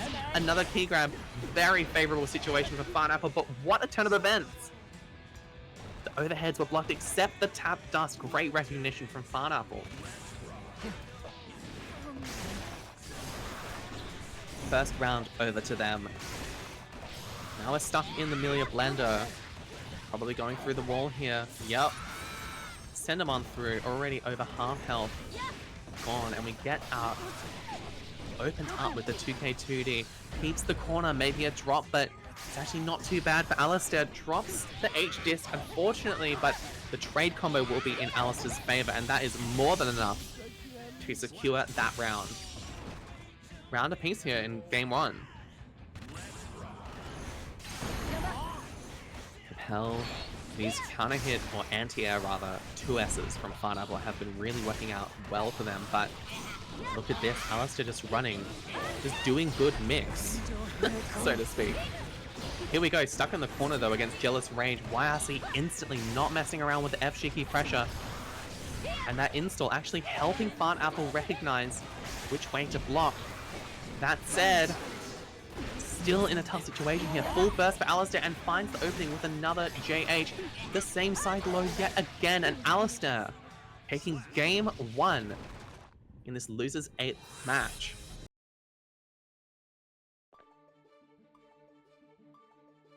Very nice.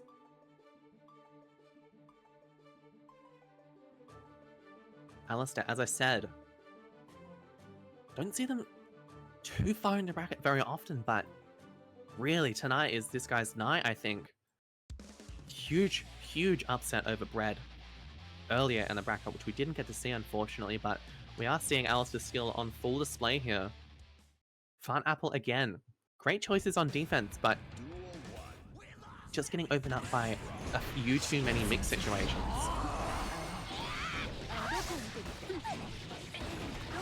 And look at this. I think that was a burst bait, which I totally missed, but tap dust comes through. We do build the meter, but not recognizing we can rip it. That's fine though. About quarter health here for Fart Apple. Nice 2S yet again. Key grab, it gets YRC. Are we going to do turbo fall? Yes, we are. This is a big conversion here for Alistair. And a side switch, JH as well. This guy's running away with these mix options right now. Fart Apple's going to have to make a pretty serious adaptation to this guy's pressure. Look at this, same side low works, I think for the 3rd time now. Really got to adapt to those. if we're going to look to win this set here and stay in the bracket. Capel comes through, we get hit by it. Same side low, good choice by Fineapple, but there it is, TK Bad Moon from Alistar. Great choice, hasn't represented it yet. Opens Fineapple up. Artemis to boot. Not much off it. Calls out the air movement, key grab misses. And a tandem top as well. Again, TK Bad Moon comes through. And Alistar 2 games up against Fineapple. Very nice.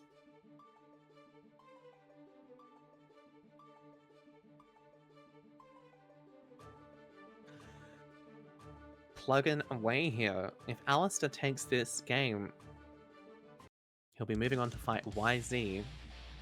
Leo player we've seen a couple of times tonight.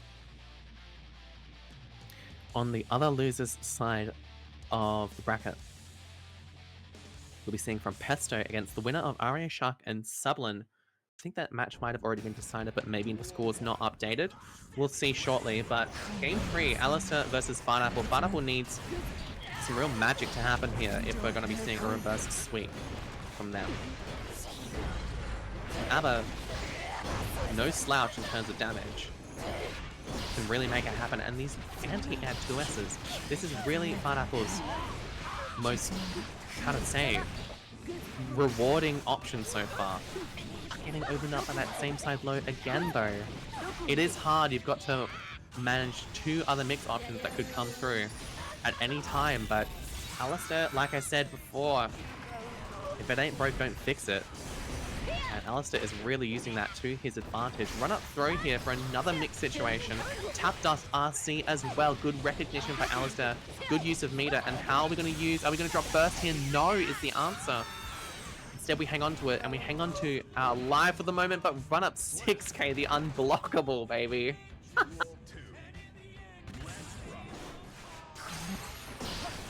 And Alistar really commanding gameplay right now. Now on set point, burst already gone. Fineapple in a disadvantageous situation. Oh? Checking the opponent's connection. Question mark? Okay.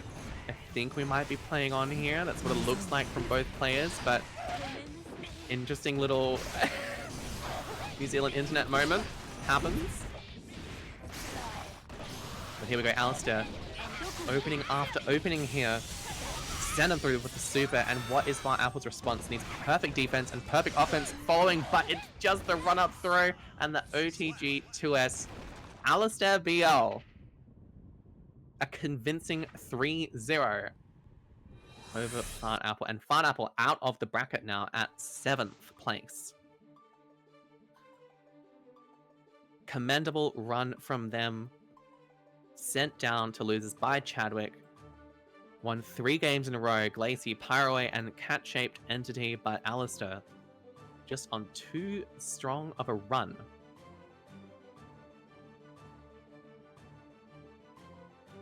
And Alistar moves on to face YZ later in the tournament.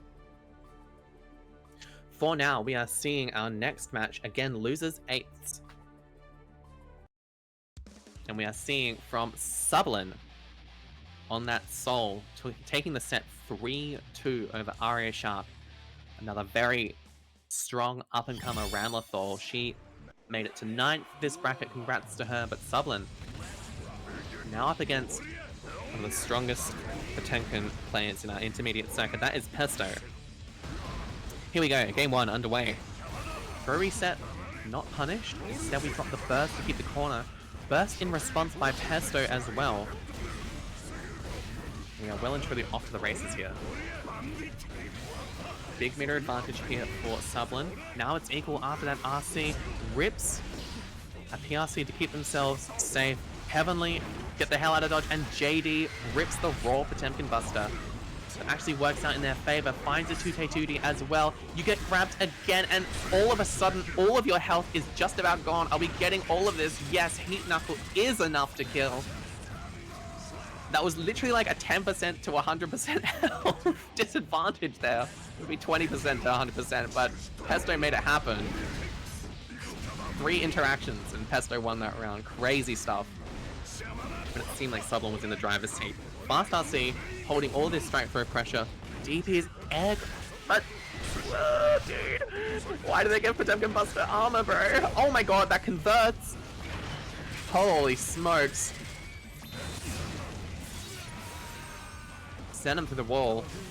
Lots of health gone here, and the hammer full. Armor eats it up. Oh my goodness, Heat Tackle is tried, but interrupted. Burst dropped again. These players lightning quick here. And the nice Night Raid Vortex there. Tonight, low profile. Open up Pesto. No, we don't get the recognition. We don't route into Tyrant Raid. That is unfortunate for Sublin. Oh my goodness, but the slowdown is enough to get 2S and a further special afterwards. That could have been very bad for Sublin. Run up DP is the round start, and in response, Wake Up Buster. 2K2D, Sublin got opened up by this exact same sequence in the first round. Literally Groundhog Day here. Garuda impact. BWA actually whiffs, and Sublin has a chance here despite the health disparity. Never mind. Pesto. Game 1. Goodness gracious. So quick. These guys are just running through this game so quick. No time for patience in this intermediate circuit. I sort of respect it. I would love to see like a little more blocking. A little more FD, a little more chill gameplay. But hey, who am I to judge? Here we go, game 2.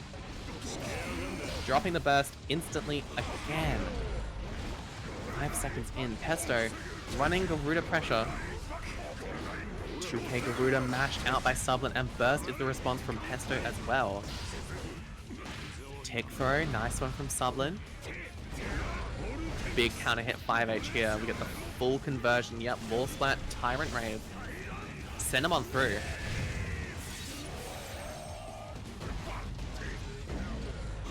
Big counter hit, close slash on the post wall break, and Sublin does convert it. Very nice there. Pesto won the first game. Miss Antiku. Here we go. Pressure again, but a nice backdash 2K duty from Pesto. Just rips a CS and finds their mark with a follow-up Buster. Garuda in the corner, jump cancel pressure. Look at this hammer, full RC comes through, and oh my goodness, charge dust comes through. Lay it on him, dude.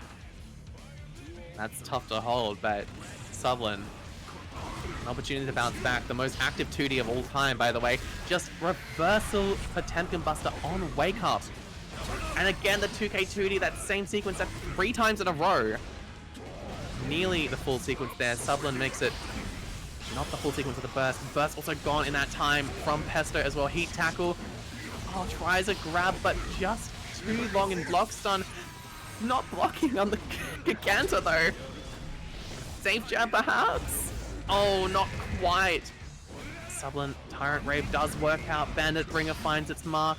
And Heavenly just to get out again. JD, this has worked out so well for Pesto so far. 6B heat tackle. And the jump forward. Great mash from Sublin. Calls out the Bandit Bringer. 150-50 available. Tries a run up throw, but Pesto is ready with that fuzzy jump. And the JH on the way down leads to a game 2 for Pesto. Good lord.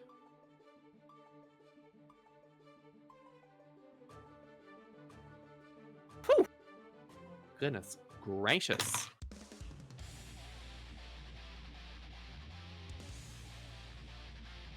So quick, these guys. The urgency to burst, I think, is a commonality in the intermediate scene. Which, when you watch the best players in this region, was that 2 round? I was not looking at the screen. Was that 2 DPs? When you look at the best players in this region, they are willing to hang on to burst a bit more than your average intermediate player. Like, look at this. Just the one counter hit 5P and Sublin or instantly rips burst. And it's not to say that it's inherently the wrong choice or a bad choice or anything, but it is a choice that your opponent will adapt to and attempt to punish if they can. Whereas keeping your burst timings a bit less predictable is always going to be in your favor. Look at this, by the way. 30 seconds have passed in the time I've given that spiel, and Garuda Impact YRC'd. Roughly equal health, and unfortunately, Vortex on block, that is punishable. Pesto takes full advantage and is now on set point here.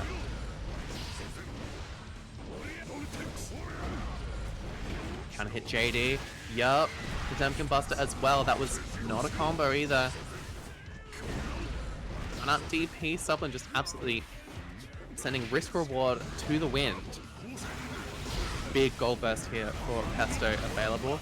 Bandit Bringer does RC, but not really enough to convert. That's not the most optimal use of meter here, unfortunately. Jesus Christ! Please relax. Jab, and unfortunately you get PR Potemkin Buster. I can barely speak after this. Heat Knuckle comes through, you'll be sent through the wall, but still alive. Resources available, have to use them perfectly. 6 HP RC, DP again. Tries a wild throw, but Pesto's out of there. 15 meter available, run up gold burst. And a 6P is going out! Where to from here? Just a run up. Oh my god, what a scramble. Always stay unpredictable, baby, and Sublin did just that. Counter hit, round start, and burst is gone for Pesto now. 2k, big delay strike pressure there from Sublin. Big counter hit, jab. Thrown after the backdash here. Bandit Bringer. A revolver, I mean. Always get those two mixed up. Oh, and the DP is called out, but we're just going for a raw Potemkin Buster plus the RC extension. Where to from here? Another Potemkin Buster. Is this gonna be it? Yes, it will. Send him down, baby. And Pesto stays in the bracket with a convincing 3-0 over Sublin. Sublin out of the tournament at 7th place. Nice performance there. But Potemkin too strong, baby. Wowzers. Salvation! Anyways. Nice one, Sublin. Commendable performance, but we move right along. Pesto up against VV later in the bracket. For now, we see YZ and Alistair. A la goat. That's right, baby. YZ been trying to push his offense quite a lot tonight. Typical YZ fashion. It's a good, strong approach, but here we go. Alistair really has been having an excellent bracket tonight. Very impressive stuff from this guy. Tick throw in our game 1 here, and another throw as well here. Nice little double air dash there from Alistair, keeping things fresh. TK Badmoon is flash kicked.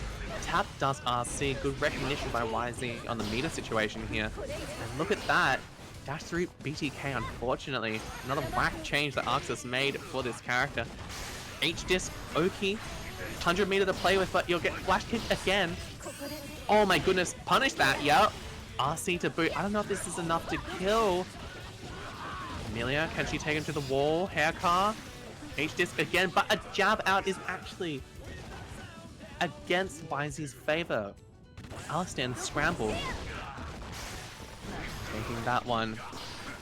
Flash kick comes through. Guard stance is tried. JH is bursted in the corner, but what an air throw from YZ. Excellent recognition there. And a great mash from Alistair. Guy's just on fire tonight. These flash kicks are pretty effective so far, but Alistair's just finding his way in time and time again. Anywhere. 236S, RC, and we get that side swap, Turbulence. Mix running as well. It's going to be quite a decent bit of damage. Goes for a reset. Good recognition from YZ. Wouldn't have killed at that health, but with the reset, yes. Round a piece here. Ooh, nice choice by Alistar. These throws have been getting a lot of value here. But wow, look at this. Counter hit CS. That's a lot of value here. Now you're stuck again. Back turn pressure. Stancil is no burst bait, but an air by Alistar. And you're going straight into the wall. Yes, with the disc.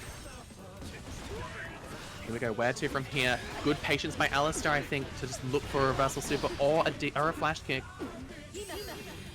2k. BRC, get the hell out of dodge, and we get bursted in the corner. Oh my goodness. He somehow escaped. Oh my god. Parry almost finds its mark. A run-up throw. And where to from here, JH? Just a throw again. No RC to extend, though. Oh my goodness, and what a mix-up. Alistar just barely clutching out that game. Nice stuff from the Millia player. I think Turbofall there might have dodged flash kick as well if YZ did it maybe not too late. I don't know. It looks pretty clean though, I gotta say. And I don't know about you, chat, but I got mixed, so Alistar's just on another level right now.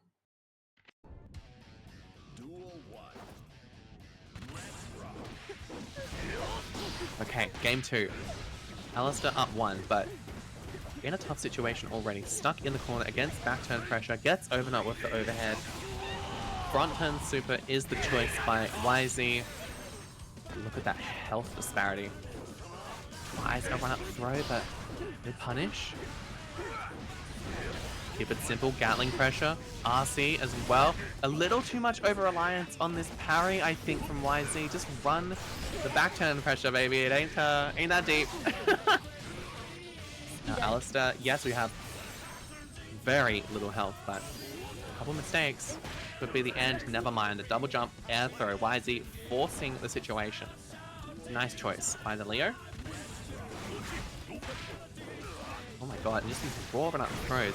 Again, so much value for Alistar. What a burst bait as well. Excellent choice, and that you can't really be relying on flash kick too much in this matchup for that exact reason.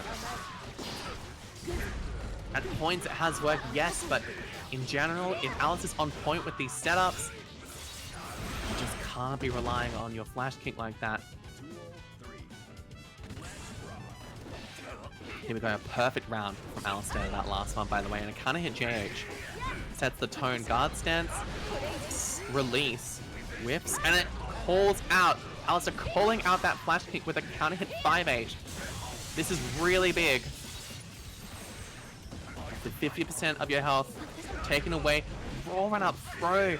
The confidence from Alistar kind of getting punished here by YZ. And where to from here? Raw run up throw in response. And another stance cancel throw. No RC to extend. We get chicken block on the JH though. Where to from here? But Capel, your escape attempt is thwarted. YZ tying it up 1-1.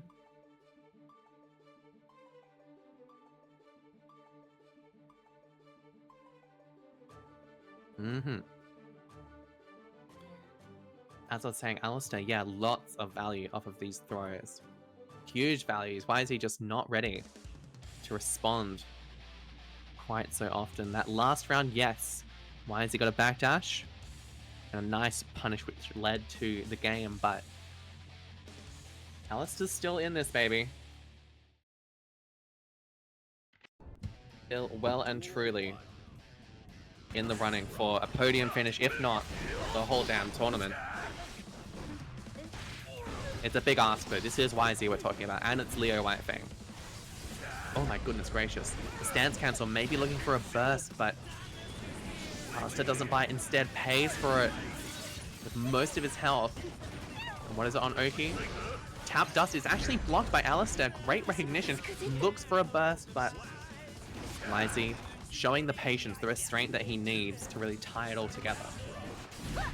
So where to from here? Alistar, it's a tied up game situation, but it could so quickly go wrong here. Same side mix. Good choice by Alistair, but your Capel gets air thrown yet again. Nice mash up, but it's a reversal 2D. Somehow, some way, it works out for YZ. Back turn super, going through the wall. And YZ's really running away with this charge dust on Oki. Can't be playing around with your food too much in this tournament here. Look at this, 100 meter now for Alistair. Turbo for Capel, 6H, haircut as well. 6H? Oh my god, but your IAD gets reversaled. And that hitbox is huge, by the way. That's super. Huge enough to secure YZ that game 3. Alistair, I know he's got more in the tank, but right now, YZ's looking just a little too strong, a little too fast, capitalizing a little too much on Alistair's mistakes. Can Alistair bring us to a game 5? Whereas YZ moving on in the tournament? I guess we're about to find out.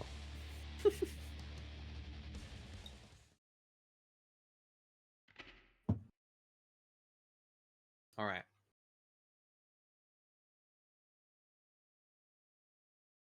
Never mind. What's going on? Never mind. Just a very slight delay in the connection. That's fine. Game 4. Alistair YZ.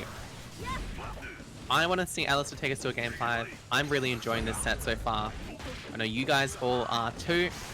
Lots of people rooting for Alistair in this set here, but what an air to wear by YZ. Good burst by Alistair in response, but just a couple connection issues maybe, but gonna have to play it out regardless. Nice run up 2k2d by Alistair. Same side low. Forces a burst out of YZ, and look at this air to wear. YZ has been having a lot of success with those. Oh, not safe, unfortunately. But just IAD back into the counter hit JH. Unfortunately, your CS whips, but nothing a Capel can't sort out for you. Round 2, big counter hit CS here for YZ. Again, another thing that they have been getting a lot of value out of. Look at this. No conversion with the 2H, just a little too late on that. And we get opened up on the side swap. Haircut, extension, hold this H disc. Yeah, you can't be flash kicking like that, white boy. Fast slash counter hit. Oh, but there is another one. And as much as you can't be flash kicking in situations like that, sometimes you just can. 2D RC. Alistair, but wow, tries to escape, gets air thrown, and a charge dust for the disrespect. Goodness gracious. And now YZ on set point here over Alistair BL. Alistair having a great tournament run, but needs to make some real magic happen right here and now if they want to stay in the running. Oh, the reversal 2D. It's been working out so well for YZ so far, despite the risk involved. Oh, and what a spacing trap here. And again, Alistair just getting their health whittled down.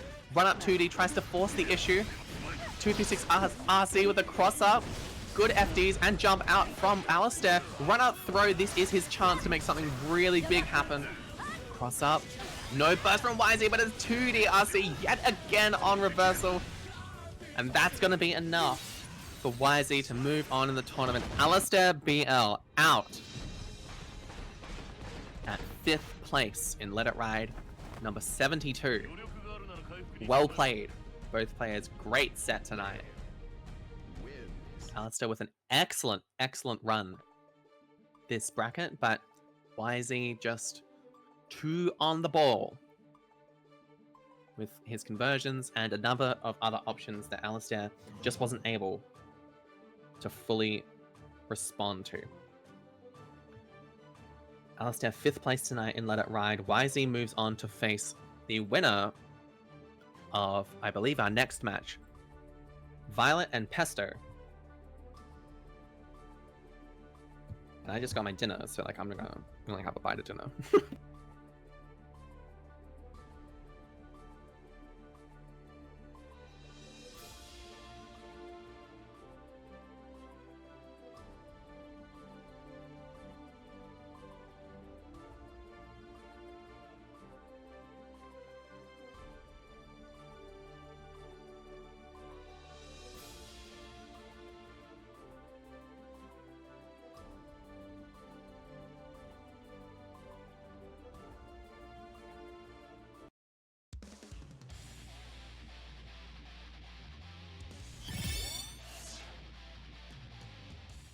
Bulgogi is pretty damn good. Not gonna lie. Alright. Our next losers quarters match here is opening up with a Potemkin Buster. Am I surprised? No. Is that what we should all expect? Yes. Vivi on the Venom this time around. And this is kind of what we've come to expect from Violet at this stage in her career. Wow, Getters destroys the ball, huh? That's crazy. She typically will run a bit of a random select or whatever character she's feeling for the first game or two. And then once it's time to lock in, she will run the Bridget. Often goes that way, went that way in an earlier set we saw. Unfortunately, Hermano was a little too strong in that set to fully overcome Soul. Pesto, on the other hand, might struggle a little bit into this Venom. One of these characters in our region where you can't, well, you really gotta stick like glue to this guy if you want to really make an impact. And Pesto is doing just that. This is exactly how it's supposed to go. That jump cancel, unfortunately, doesn't really confirm. Now it's Vivi on the other side of things. Stuck in the corner, rips the super for a hard knockdown.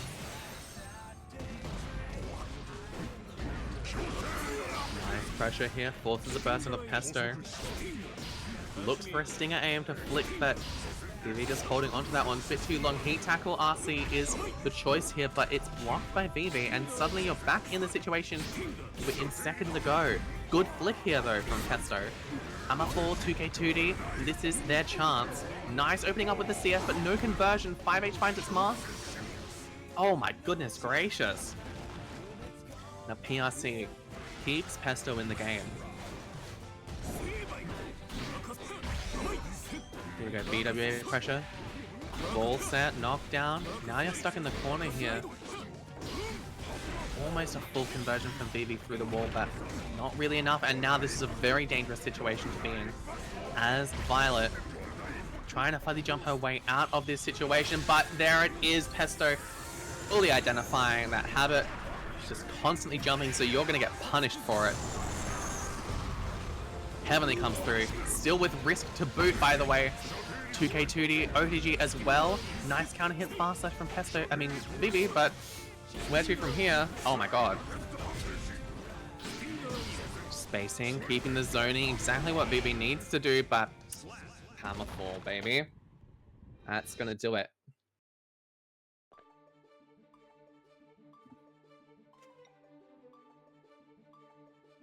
And I'm gonna keep eating dinner.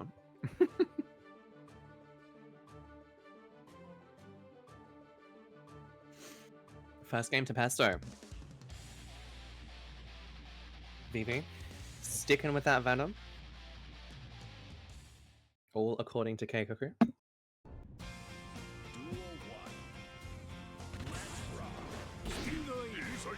Alright, game 2. Nice kind of hit flick now. Not much Pot can do with it, but rather have it than not have it, I suppose. Good use of Hammerfall here by Pesto, but that one is blocked by Violet. Weird gravity scaling on that Venom combo there. Dive kick comes through. What is a really good button, by the way.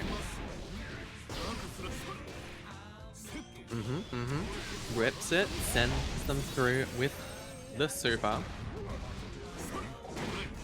Oh my goodness. Triumvirka comes through. And the conversion. Nice one from Vivi.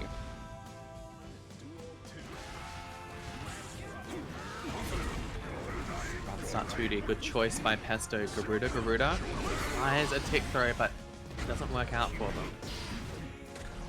Now Vivi still in the driver's seat, keeping that space.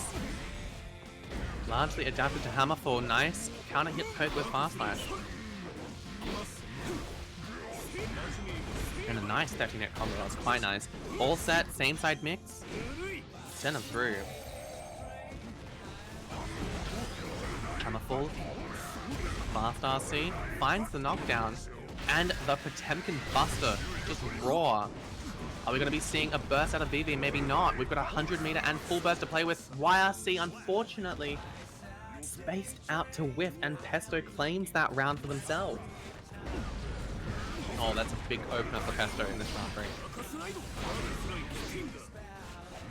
Hammerfall. Pesto trying to navigate the air as a means of avoiding the projectiles from Venom. But Vivi is really ready for a lot of the air approach. Look at this. I think that was another Hammerfall, but just too early in the startup frames to get the armor. Pesto low health, but again, this is Pop we're talking about. 50 meter. Keep a distance with them, and just a clean anti-air from Violet. Very nice. Tying it up 1-1.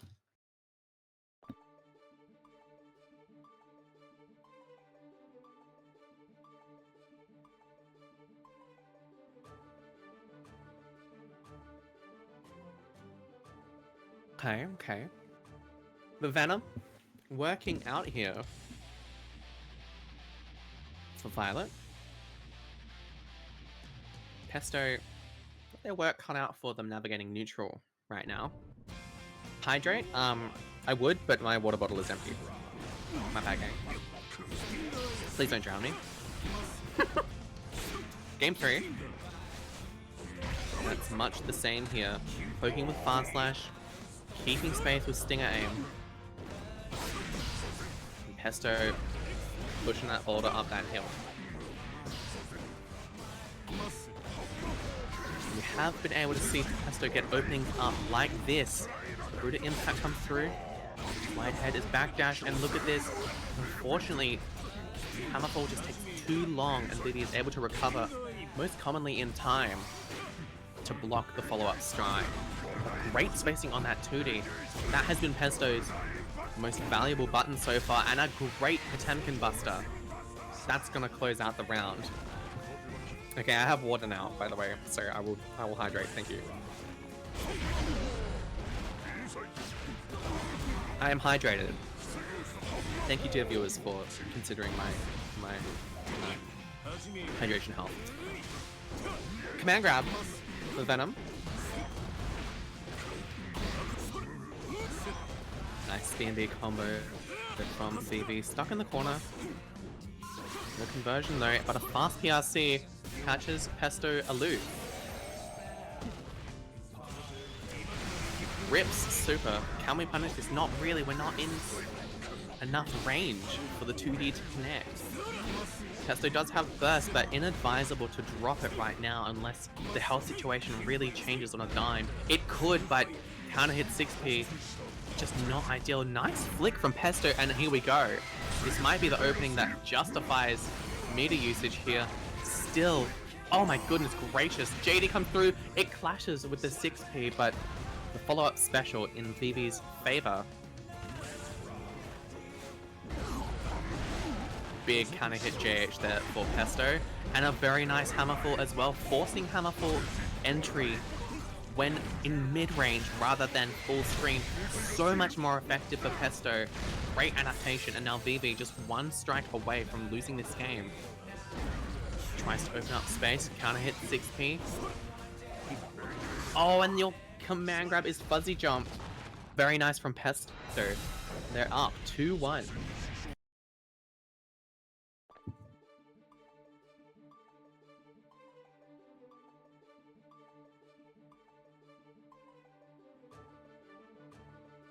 So are we going to see the Vivi Classic switch to Bridget?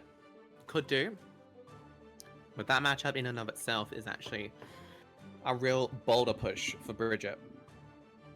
We are going to see it. Vivi, she's played her 2 games on that side hustle. Now going back to basics. Pesto just needs 1 game here to close out the set, but again, it's Bridget, real momentum based. Runs away with it if you aren't ready to respond in kind. Rock the baby on the wall break, get a bit of meter. Hammerfall is blocked. Rock the baby PRC shenanigans. a foot. And just look at this. Running away. This is exactly what's happened in a previous set as well. Hamano almost unable to keep up.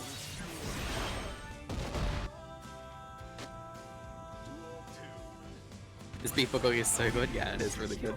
I wish I could eat it. Alright. Pesto on the back foot here in round 2. Vivi again just flying with momentum. Look at that burst bait as well. Super comes through. Pesto have to make some sort of miracle happen if they want a round, let alone this game. Tries a 6P for their trouble, but gets called out by Scoot. 2K2D is enough with the BRC slowdown to interrupt his hammerfall. BRC Garuda. Instant DP and counter hit 5H. Not quite enough to kill, but another overhead will do it. Vivi tying it up 2-2.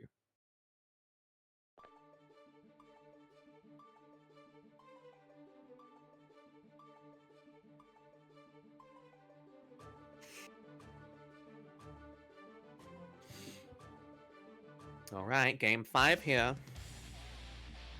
Pesto seemed a little lost there, in much the way that Hamano did in their set game 3. Pesto's gonna have to make some real magic happen if they want this set, if they want to stay in the tournament. Loser of this match out at 5th place in Let It Ride tonight. Garuda Impact. Raid in Pesto's favor. Very favorable outcome there for the pot player. Rio toss hammer for PRC as well at the end, but every single gap just getting DP'd here by Vivi. Nice 6P by Pesto there, and the Garuda finds its mark for a follow-up Potemkin Buster. We ain't bursting those. And Pesto now on set point against one of the heavy hitters, one of the top seeds of this bracket, Violet. Scoot, backswing yo-yo. This is looking good for Bridget right now, but maybe not. Just 2 buttons and already 4 buttons, and your health is just about gone here. Excellent 2K2D and a nice burst bait from Violet, but not a full conversion, unfortunately. For Violet, Pesto now stuck in the corner yet again, getting opened up on that low. Double overhead as well. Toss the yo-yo. YRC, it is baited. Can't be YRCing like that, unfortunately. Are we going to be seeing the side swap route? No, not quite from Pesto. Instantly DP'd in response. 100 meter here for the Bridget player. Oh, and the flick is just spaced out with that JH. Final game, final round here. Between Violet and Pesto, it's going to be Hammerfall Break, Potemkin Buster. That is a lot of health to be foregoing this early into the round. And what spacing from Pesto there, by the way. Navigating, weaving in and out of that. I think it was far slash range. Very impressive here, but now stuck in a mix situation. Running this mix, finds the opening here, and unfortunate timing for the burst yet again. Violet's so ready to bait those. Escapes out of the situation. YRC, 2D, looks for a DP, but Violet is ready in that RPS situation. Nice mash out from Pesto. Hammer 4P. Unfortunate comes through. Charge Dust is going to take maybe 1 or 2 more openings for Vivi here. Oh my god, counter hit. Far slash comes through. JD, that disjoint. 6B comes through, but heat tackle is available here, and we get counter hit on the reef. Oh my god! What? No way. No way. What a crazy, crazy end to that set. No shot. Unreal. Vivi just messed up a bit with her setups at the end there. Didn't get a proper conversion and ended up on the other side in the corner. Lost against Pesto's throw. Holy smokes. Hey, we take those, baby. Pesto's like, we take those. Violet, after what seemed like a convincing couple of games on the Bridget, out of the tournament. at 5th place, falling to Pesto on that pot. Congratulations, Pesto. Kudos to Violet. Good run here. 5th place in our Let It Ride bracket, but Pesto, Jace in the scramble, by pure chance, just comes out on top. Nutty set there. That was crazy.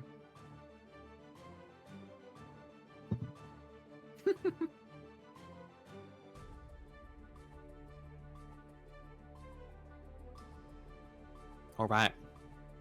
Well,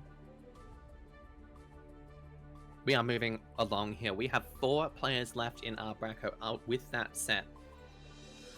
We're seeing winners finals. Winners finals in this Let It Ride number 72. Chadwick Prime on the run of a lifetime right now, up against Hermano. Long-term, excellent intermediate performer on this Soul Bad Guy. And then on the loser side of things, we have Pesto out of the scramble situation with Vivi, and YZ 3-1 over Alistair. Those are your final 4 competitors for tonight's bracket. Here we go, winners finals for Let It Ride number 72. Chadwick Prime on the Johnny, Hermano on that classic Soul Bad Guy. Duck in the corner, caught mashing. Big start here for Hermano. Kara super to boot as well. And Chadwick, really been having a fantastic tournament here. But you're now up against the most difficult opponents so far. Hermano really is not going to let up on this offense. Look at this. Going to be punishing every single mistake and spacing out against that Mistfinder. Hermano takes round 1. Very convincing. Was Chadwick playing a patient game, trying to hold space, trying to stuff Hermano's approach, but Hermano's ready and willing and able to play this Fundies type of game, really within their wheelhouse, their skill set. Chadwick Prime really has to be perfectly accurate with their choices on Oki and in neutral if they really want to take down Hermano. Hermano, nice dash back there, by the way, by Chadwick, but just as nice a Night Raid Vortex. 100 meter available. Oh my goodness gracious.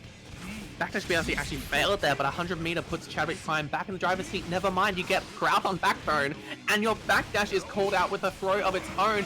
Gold Burst is the only option here for Chadwick. And it's burst in response. Hermano wants this round right here and now, and he will get it. Game 1 in the blink of an eye to Hermano yet again.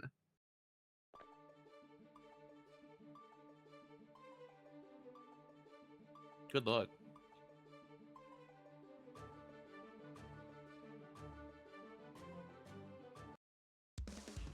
Okay.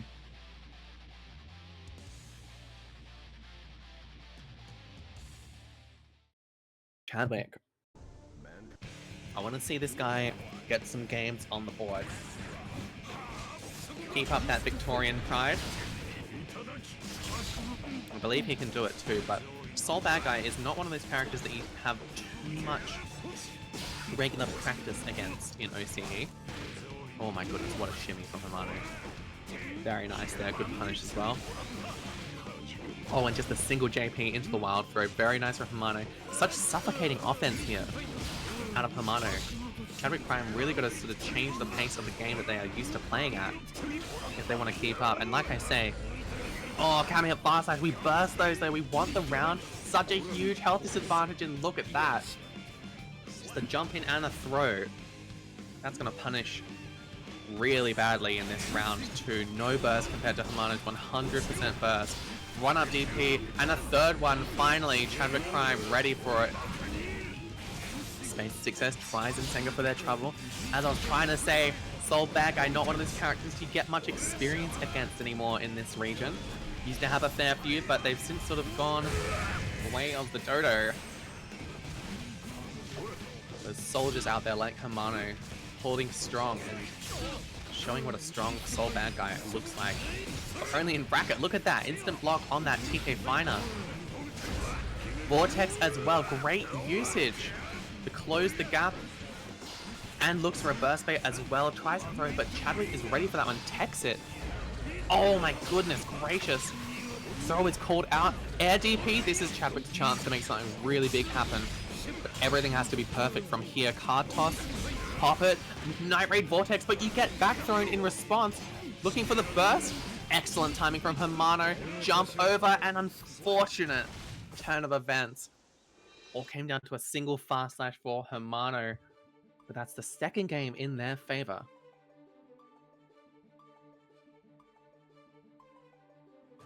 And the question that comes up, I say as I put a mouthful of food in my mouth, is how do you halt a player's momentum? 2 games up, 0 on the board. You need to make a reverse sweep happen, and a player like Hermano, just running away with it. So confident in their own offense, how do you even begin to halt that? In my opinion, on a character like Johnny, just sort of try and play a slower, more thoughtful spacing game in neutral. And when you have the opportunity to run offense, you take full advantage. Look at that. Any mistake you make is going to be punished by Hermano. That's the other thing, right? Is that on defense against this guy, you can expect full punishes here. Nice conversion from Chadwick there, by the way, and the double overhead does net him around. Nice one, Chad. But as I say, it's about shifting gears, right? Figuring out when the right time to approach is and when it's not. That was not, unfortunately. Hermano was ready for a fast slash in that situation.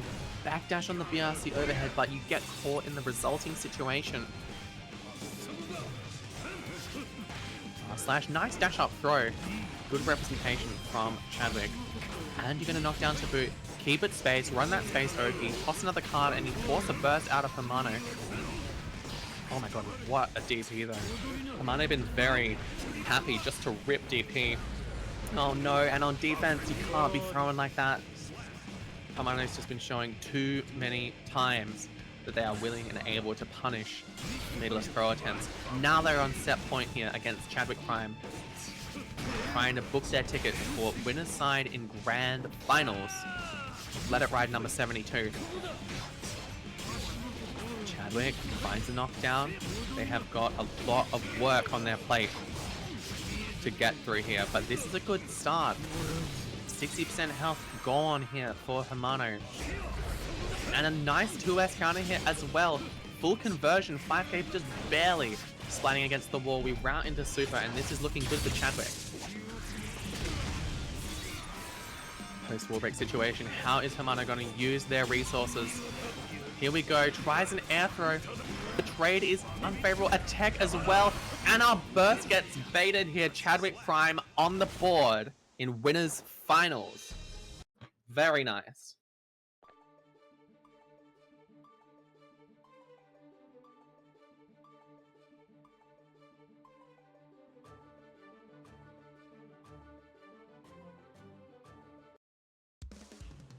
Goodness.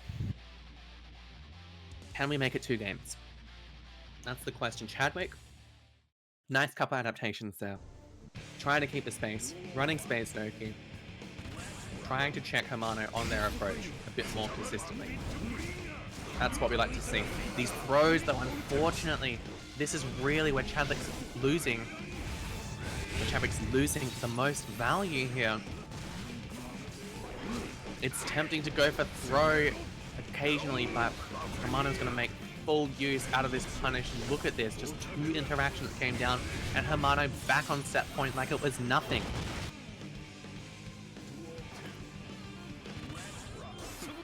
So here we go, fast slash, round start, dash up, misfire at that range is going to be punished, and Hermano back in the driver's seat.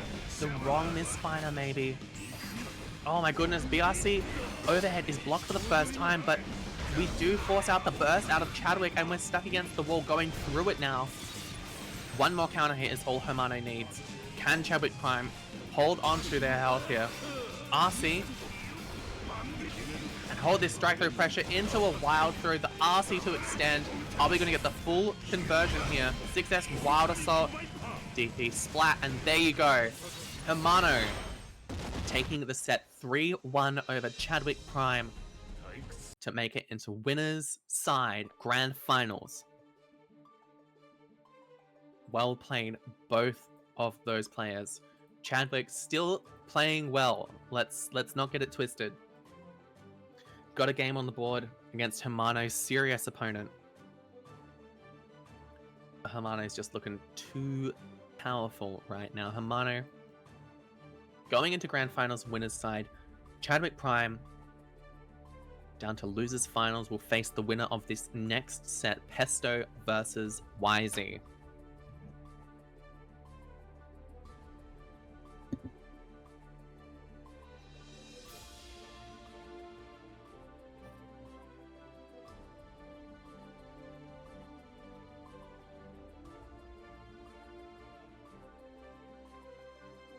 Man, what a tournament. I feel like this tournament has been going by pretty quick, but there's been a lot of quality sets that we've seen tonight. And what a turnout of players and resulting like narratives here. Bred out so early on.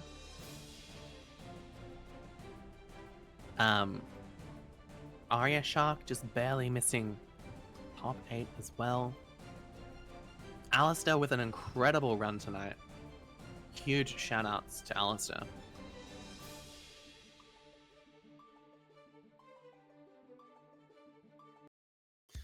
But we press ever onwards. Losers semi-finals. Pesto on the Potemkin versus YZ on the Leo. Here we go. This is our third last set we'll be seeing tonight. And YZ already off to the races. Sends up to the wall, half health here for Pesto. Burst still on the table for both parties here. Oh, and the RC, yep, into the cross up. Good choice by YZ, but an excellent match from Pesto. Forces a burst out of the Leo. Excellent reaction to the Hammerfall. Exactly what you want to see. Could have ripped back turn super there for a bit more of a favorable situation, but the jab is flash kicked.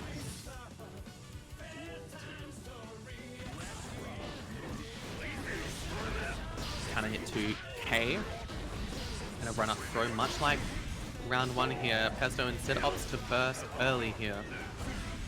Don't blame them at all. S-Boom. YZ just looking for their opportunity. S-Boom, 236S, trying to force the issue, but Pesto is in the skies. And calls out your backdash with a delay CS, another one to boot. Are we going to see a third? Not in range for it, but Garuda impact and the resulting pressure as well. Hold this guard crush, and there's the Potemkin Buster. Very clinical Potemkin pressure out of Pesto in that round 2. Turbulence just barely missing, and the parry as well works out in YZ's favor. Overhead, running these back turn resets.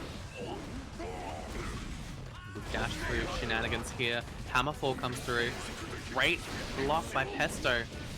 Might have been watching previous sets, noticing YZ's tendency to use 2D on defense, but as I say all of that, YZ's one more interaction away. Charge Dust on Oki is gold bursted.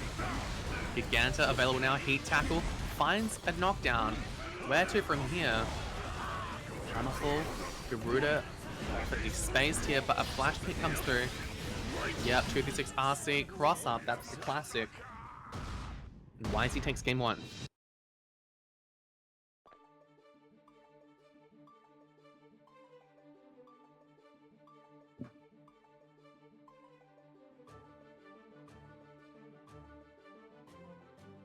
Dude, I miss my boy, bro. I miss my boy Leo.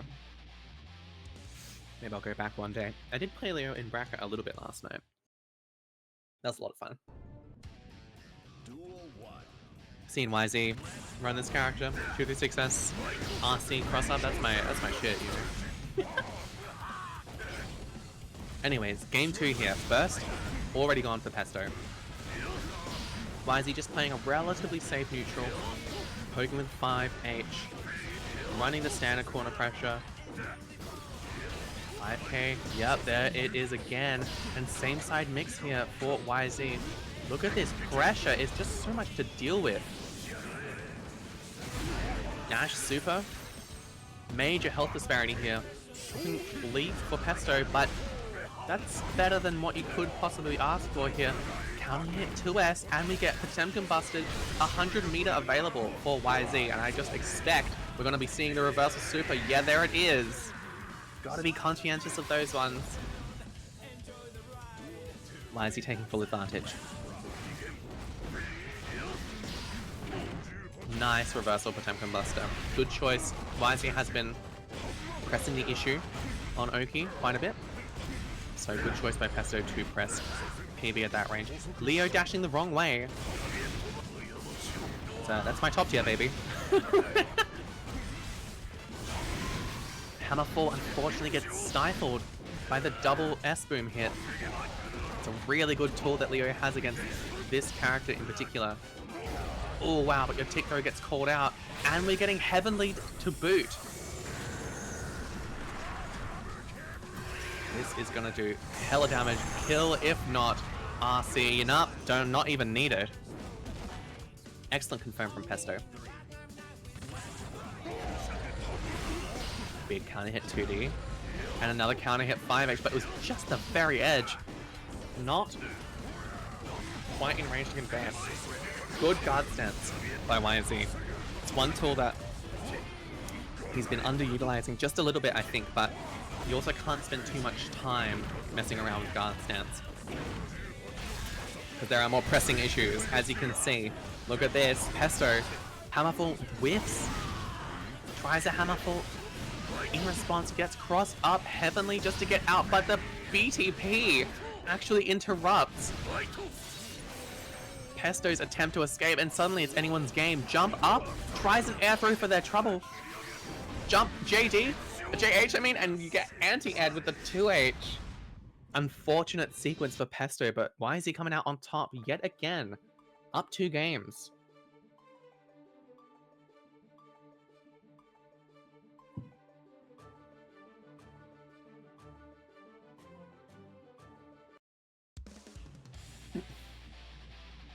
All right.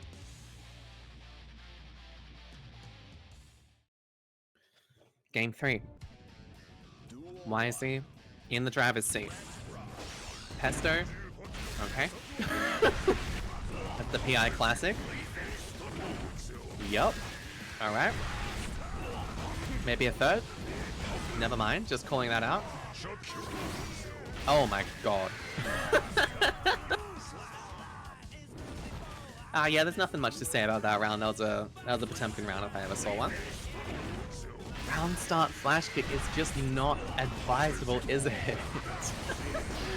Good call out. Pesto is already 1.5 rounds into this set, and it's barely been 15 seconds. Oh my goodness gracious. I think YZ was going for an air throw, but maybe got JD there. Heat tackle PRC, JD, and Jesus Christ. I barely had time to chew my food, man. That's game 2 to Pesto already.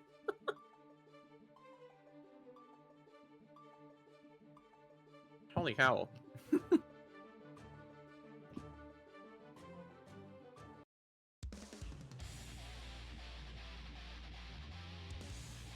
think YZ's just gonna pretend like that game never happened.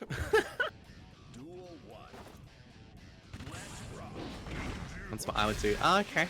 Alrighty. Well, listen.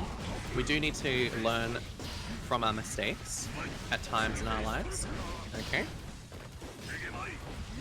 Flash kick on -6. It works out every time, baby.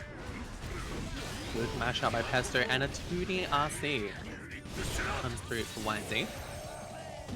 Pesto clearly much more confident right now in this set than they might have been earlier. Much more willing to just rip Potemkin Buster, Giganta as well. Heat Knuckle, yup. And I think this just might be enough to kill. No, maybe not. The scaling just barely out of Pesto's favor. The crosser comes through and we get opened up. We do time the burst exactly right, but a counter hit JS. Oh, parry. Overhead blocked and great mash out by Potemkin. Good stuff there. Could be a very, well, it could have been a very, it was a chaotic situation. It could have been wildly out of control if Pesto had not kept their nerves straight, but they did very well too. Now they're up around here. Good mash defense by Pesto, but big counter hit 5H from YZ. Send him through the wall with the super.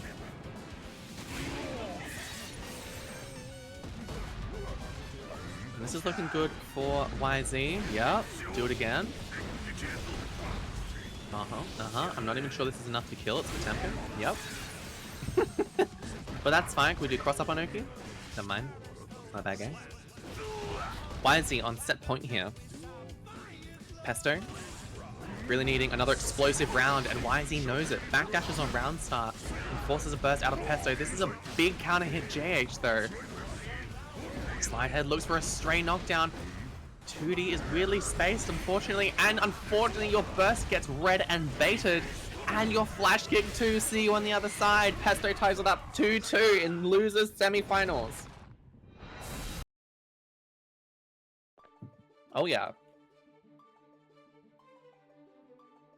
Players are turning it up for the end of this bracket.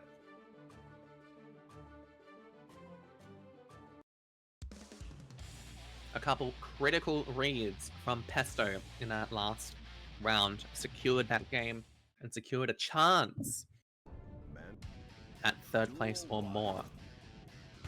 We'll have to see. Game 5 here. Deciding game. YZ, Pesto. Very fortunate flip there. The explosion actually interrupts YZ in the sky, and Pesto is really making the most of this advantage. We had RC though. I think we could have RC like heat knuckled or something. Surely. That's okay. We just need one more opening, but YZ's not going to make it too easy. Look at this back turn pressure. Great jab from Pesto, but where to from here? We actually get punished in our whiff, or our recovery frames rather. And look at this now, getting opened up by the CS.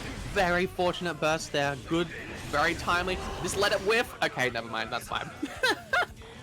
Good lord, Pesto, the clinical RC and jab, puts them on set point here against YZ. Just a little too plus for the PB to work, and YZ makes full advantage. Half health now for Potemkin. Good jab. Good interrupts here. JH is counter hit by the guard stance, and yes, YZ recognizes the route of the counter hit guard stance release. This is very nice for the Leo player.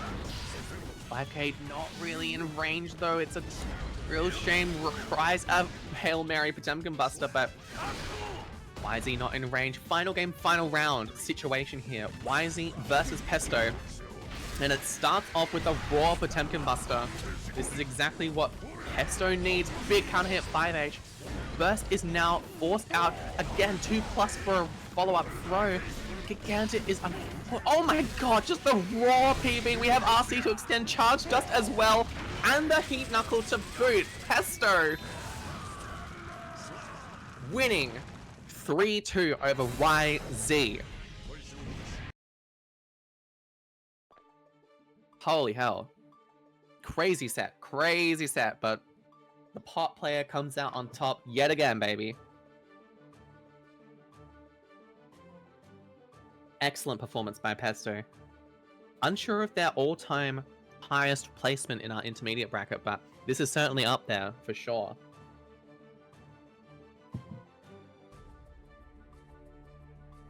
They have now guaranteed themselves third place in Let It Ride 72.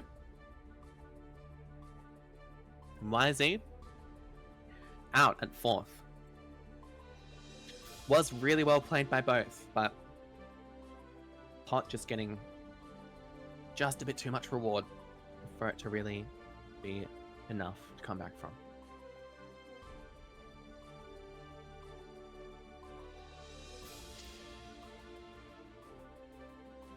So, here we go. Second last set of our tournament tonight.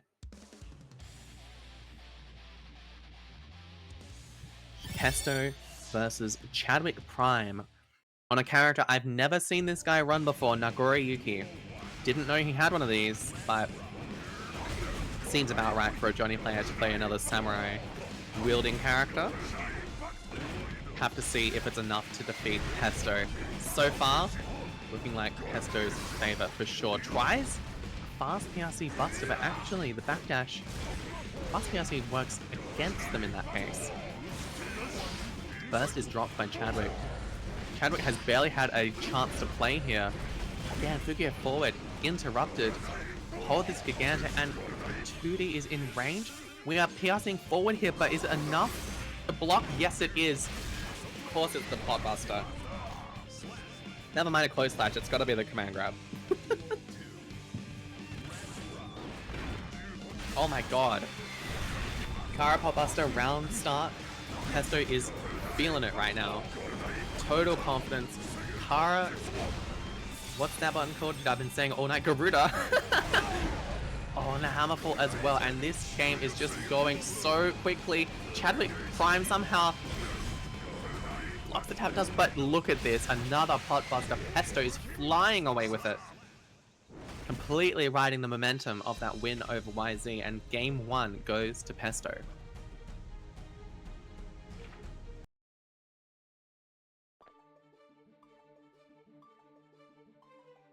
Pesto doing me a solid, just ripping these Potbusters so I can eat my dinner as soon as possible.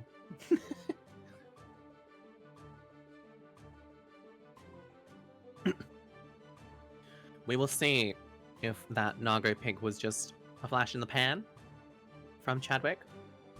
And yes, it was by the looks of things. Johnny back on the menu. Not sure what the Nago pick was. Maybe just trying to see what might work against Nago. Maybe against Pot. Maybe prefers Nago into the Pot matchup over Johnny. But we're back on our main now, and Chadwick has had so much success on this Johnny pick all night that I'd be surprised if we saw another switch from them.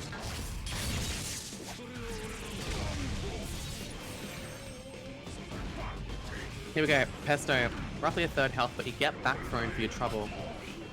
Garuda impact. Oh my goodness, and the 2k Hammerfall break Buster. Oh, and actually a really nice Nsenga on defense, of all things. Avoids the Potemkin Buster. Pesto drops Giganta. A nice misfire, but heat tackle in response. And oh my goodness gracious. Excellent jab from Chadwick in the scramble. And a confirm of that as well. Very nice. Flex shield. Very nice choice against Garuda. It is a very good choice. Oh my god, the Hammerfall just chasing Johnny down. Oh, and a very fortunate backdash avoids the close slash. That could have been so much damage for Pesto. Good routing into the super as well.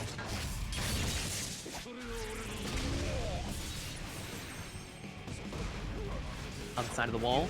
Resources in Pesto's favor. Also finds a knockdown, but positive bonus here for Chadwick. Not going to matter if we are keeping, still getting knocked down time and time again. Podbuster, charge dust, it's not enough to kill, but look at this situation you're in. Jump avoids the reversal. Just looking for a 6B on the side of Pesto right now. Hammerfall is blocked.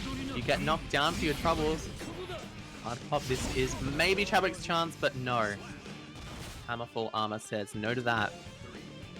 Around a piece here.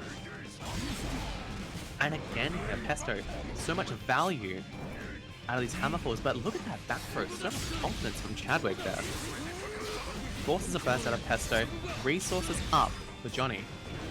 Oh my goodness gracious, and the 2H. Walking forward actually puts Johnny in Potbuster range.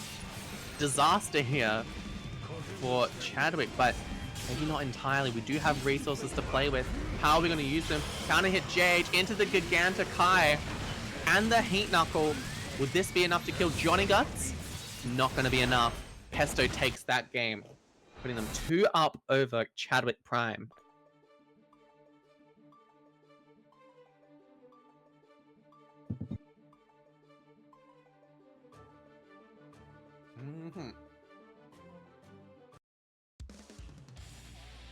So, here it is. Chadwick back against the wall. Needs to make a reverse sweep happen here and now. They want a shot at Hermano in Grand Finals. One back, knocking at the door. Pesto, though, has really just locked in.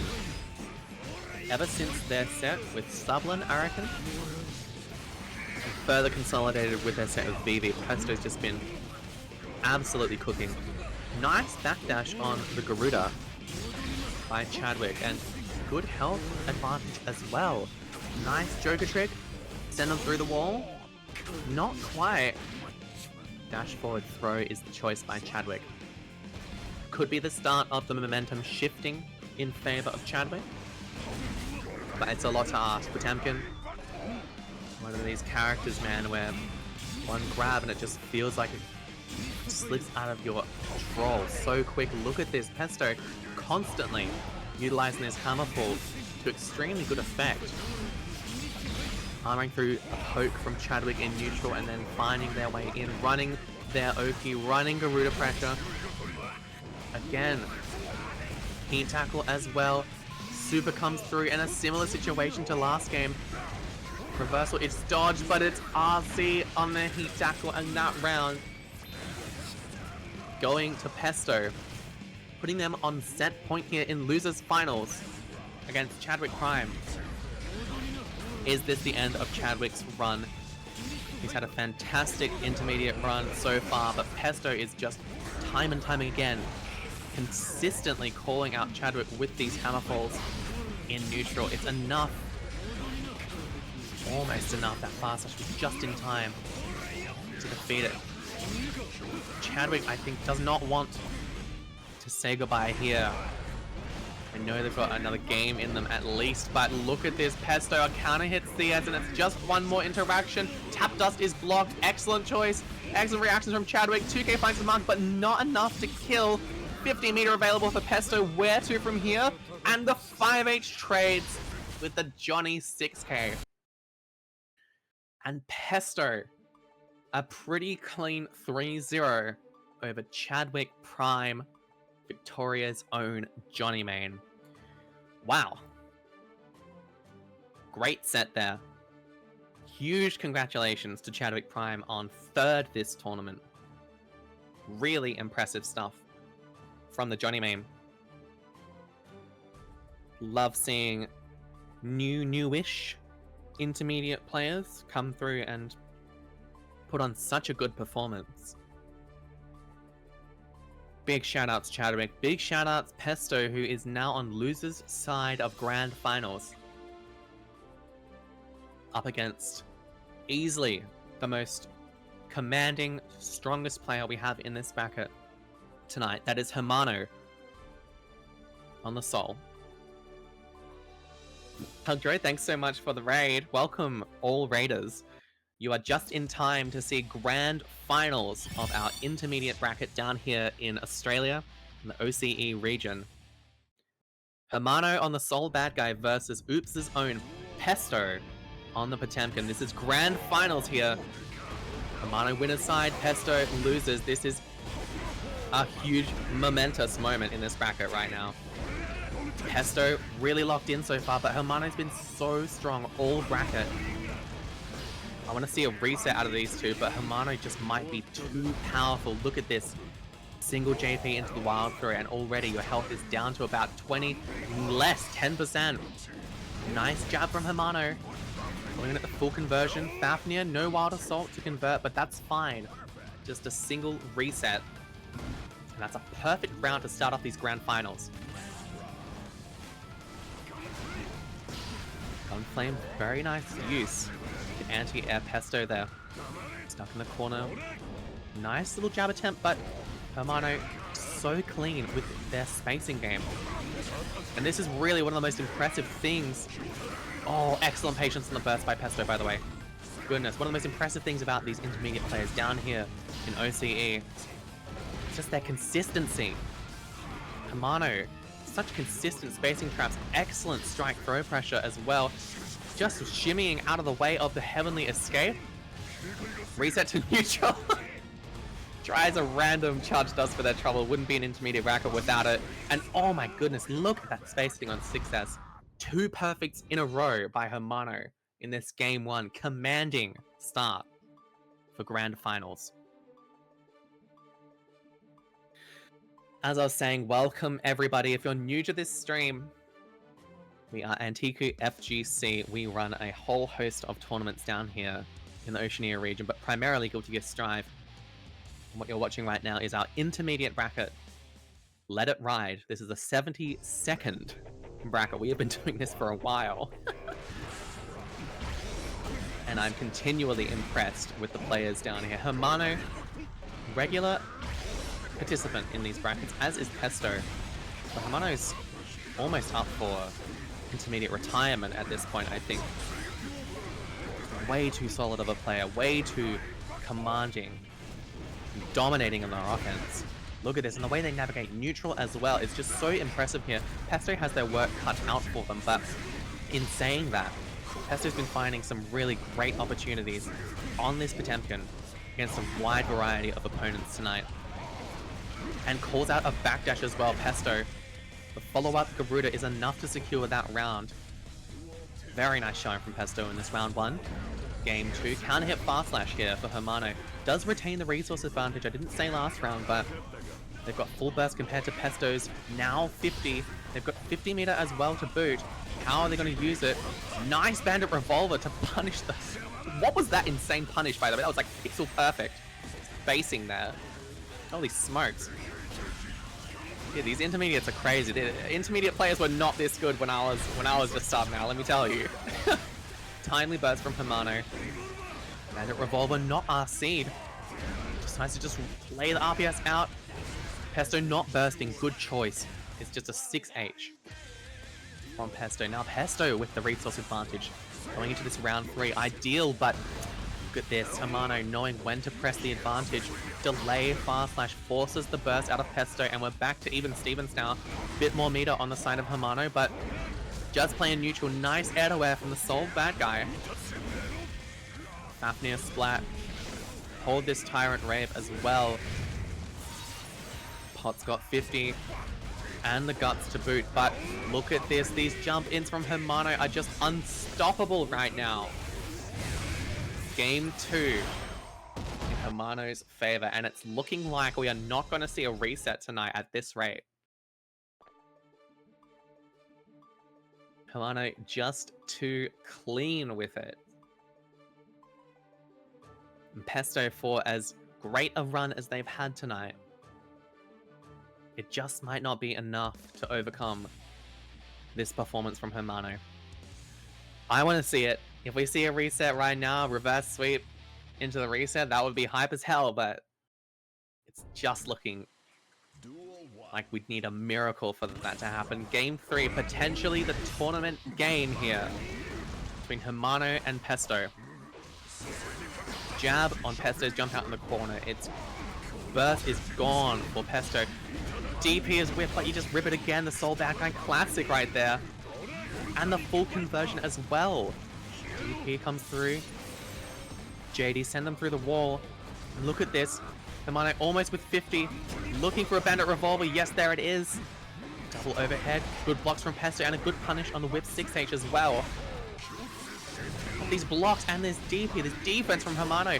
Just as much as their offense is suffocating, their defense is rock solid, and now Hermano is on tournament point against Oops' own Pesto.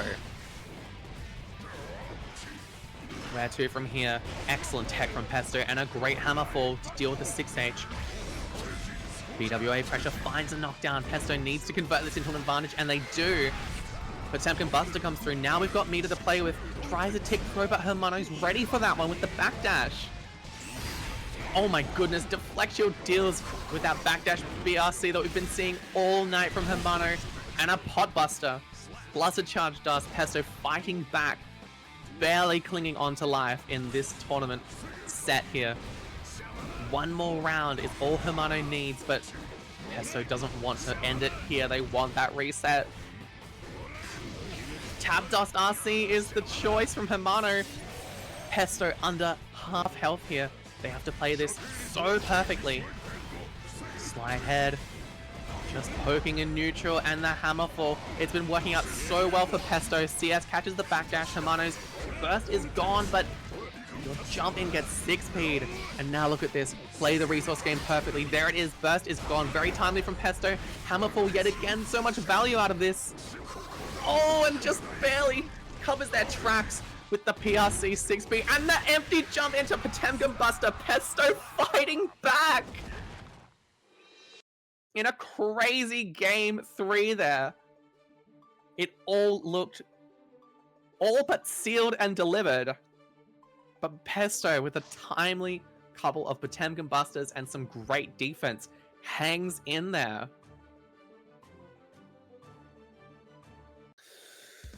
Goodness gracious. Hermano deciding that a swap to another character is going to be the ticket. Seen a lot of the Soul tonight. It's been so effective, but maybe this character switch is exactly what Hermano needs just to reset the pace. Make it clear that Pesto is not in the driver's seat here. We'll have to see.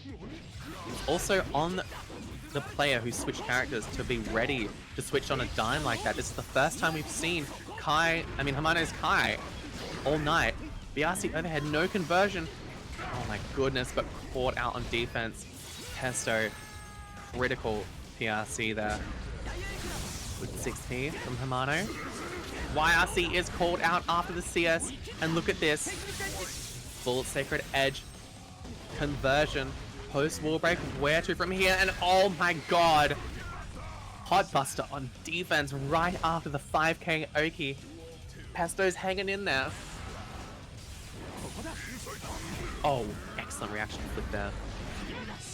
But Hermano's air jump-ins, they have been so consistent and consistently rewarding the burst from the other player, most typically. And these anti-airs, very consistent. Once more, the BRC overhead comes through. Gaia Cut, send them through. And this is maybe one of the trade-offs here with Kai. Perfectly fine pick, send him through the wall again, but you do trade off a little bit of damage switching off of Soul here. It's fine. You win enough on interactions, you win the game, baby. And Hermano back on tournament point here for Let It Ride number 72. Good blocks from Pesto. And a nice hammerfall yet again opens them up with the CS. Burst is now gone from Hermano.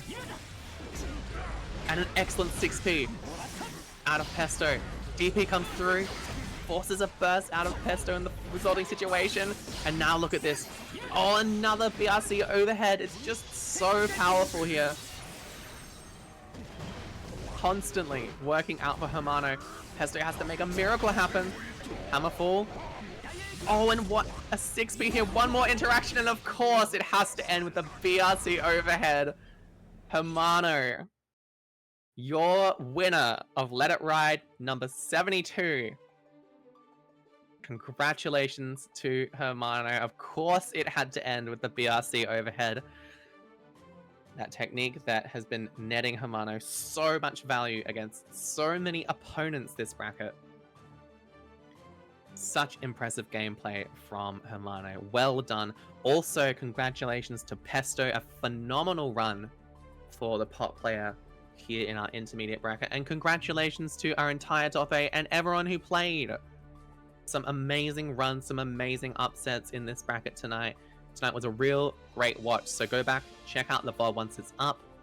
It's well worth your time to check that one out. We are now going to be heading off. Thank you all so much for watching. Thank you HugDroid for the raid as well. Hugely appreciated. We're going to be raiding Daru Ino, the man, the myth, the legend. Thank you so much for tuning in, and we'll see you in the next tournament next Wednesday, our regular ladder series bracket, or off-season bracket rather. Nearly got you with that one. All right, thanks everyone for watching. See you later. Bye-bye.